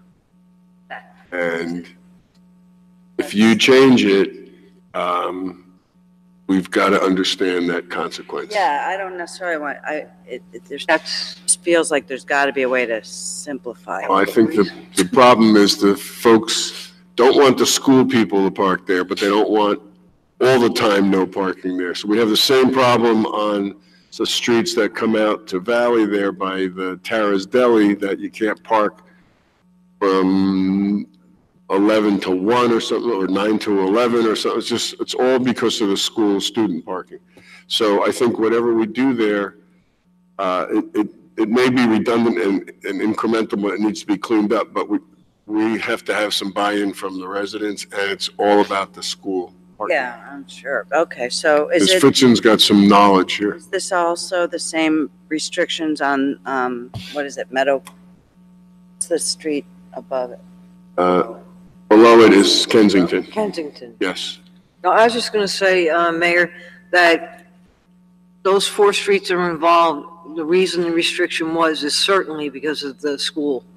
And any resident that comes into Town Hall that resides on one of those 4 streets can get a resident-free parking permit to park in front of their home. So the residents are not inconvenienced at all. And they take advantage of it. So do we need to address this, or do we, because the signage was the issue, and now the signs are there, I but don't think so. there's no way all this fits on all the signs. The residents aren't affected in any way, and I will say that they all come in annually to get their free permit. Right, yeah, I get that, but somebody else pulling up on the street, this has to be signed. So, Correct. But the mayor is also correct that the oddness of the hours was to discourage the mostly from the parking kids. yeah. I guess we can explain this to them, or what? That and just, I think we should just kick it to the committee and take a look and have a conversation about what Mr. Kittner's recommendations are. Because we really don't have the ability. He needs to know that was the rationale. And maybe he needs to have a conversation with you to yeah, get some would you history. talk with our engineer and Yes. explain that, and then maybe we'll talk about it at our next engineering Yes. public works meeting, but Okay. helpful if he had some background and then recommendation too. And Women's History Month ends with an event at the Senior Center at 106 Burnett, next to Dehart Park on March 30th. All are welcome to discuss just issues relevant to women's health, women's empowerment and authority, and being able to, also we have kids from the high school who are participating, and we'll all be talking about issues that they face, such as rape culture at Columbia High School and issues that young women are experiencing too. So it won't be all sad. We're looking for outcomes and action items that the group can do. But everyone is welcome, men, women, transgender women, everyone down. It's from 2:30 to 6 p.m. at the Senior Center. And you can get more information on somawomen.org website. Daffis? Yes, Mayor, quickly, 2 items. I'd like to speak to the public, if there's anyone listening still or watching, to remind them that we are taking public project submissions until April 1st, right? And we received a couple of them, just 2, and we're hoping to receive more. So please send in your submissions or come into the clerk's office and do it in person. The other thing is, the mayor and I hosted a Pride planning meeting for this June, last Thursday, here in this great assembly room. It went really well. There were folks who said that they couldn't make that meeting. We are hosting a second planning meeting Thursday evening, 3/21 at 7 p.m., also here at Town Hall. And that's my report. I just have 2 quick things. First, for those of you who are going to be here in April, April 30th, 6:30, 8:30, we're going to have Welcome to Maplewood. It's going to be at the library. We're going to be sending out letters to about 1,000 people, right? About 1,300. 1,300. And these are people from the last 3 years because we haven't had it for a while. So people are going to wonder, I've been here for 3 years. Why am I getting a welcome to Maplewood? But When is that? April 30th? April 30th, 5:30, I'm sorry, 6:30 to 8:30 at the library. So, and and the second thing is today, Governor Murphy was in town. He was at the New Jersey Transit Operations Center, and Mr. Daffis and I had an opportunity to be there with him, welcome him, and the reason he was there is he was holding a press conference about their Emergency Operations Center, which is right there. This is the building that's across the street from the pool parking lot, 180 Maplewood, and was an incredible display there of all the screens. They have all the tracking of all the buses and Port Authority. The entire network. The entire network. Yeah, it was just incredible. Trains too? Trains, yeah, trains the trains overall, but they also have the train dispatches in Kearney, but they also have the train, and they have their social media people there. So they're monitoring social media. So if something gets out, they can respond properly.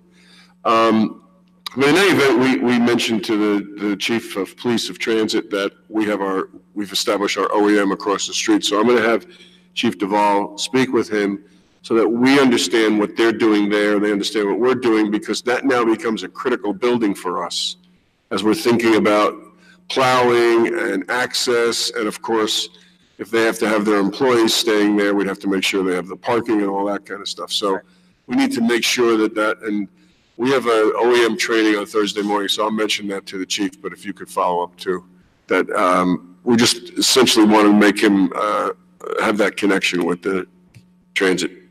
Right, because they mentioned that, during storm events, their staff are there all weekend. Yes. And in at fact, night. even St. Patrick's Day, their staff was there playing.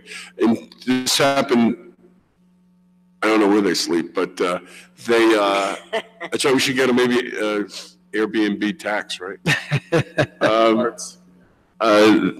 they're at the bed and breakfast. They said in 2012, when Sandy came, they were operating out of a trailer. Right. So this has been in effect since 2017. So The summer of 2017. right. So just the other thing is we're going to be meeting tomorrow night here on TV again for the budget. Casual attire, informal. We're going to be working through the budget. Casual chic, yes. Business casual. And so we will be here at 7:30. But for now, if we can get a motion to adjourn. So moved. All in favor? Aye. Aye. Thank you very much.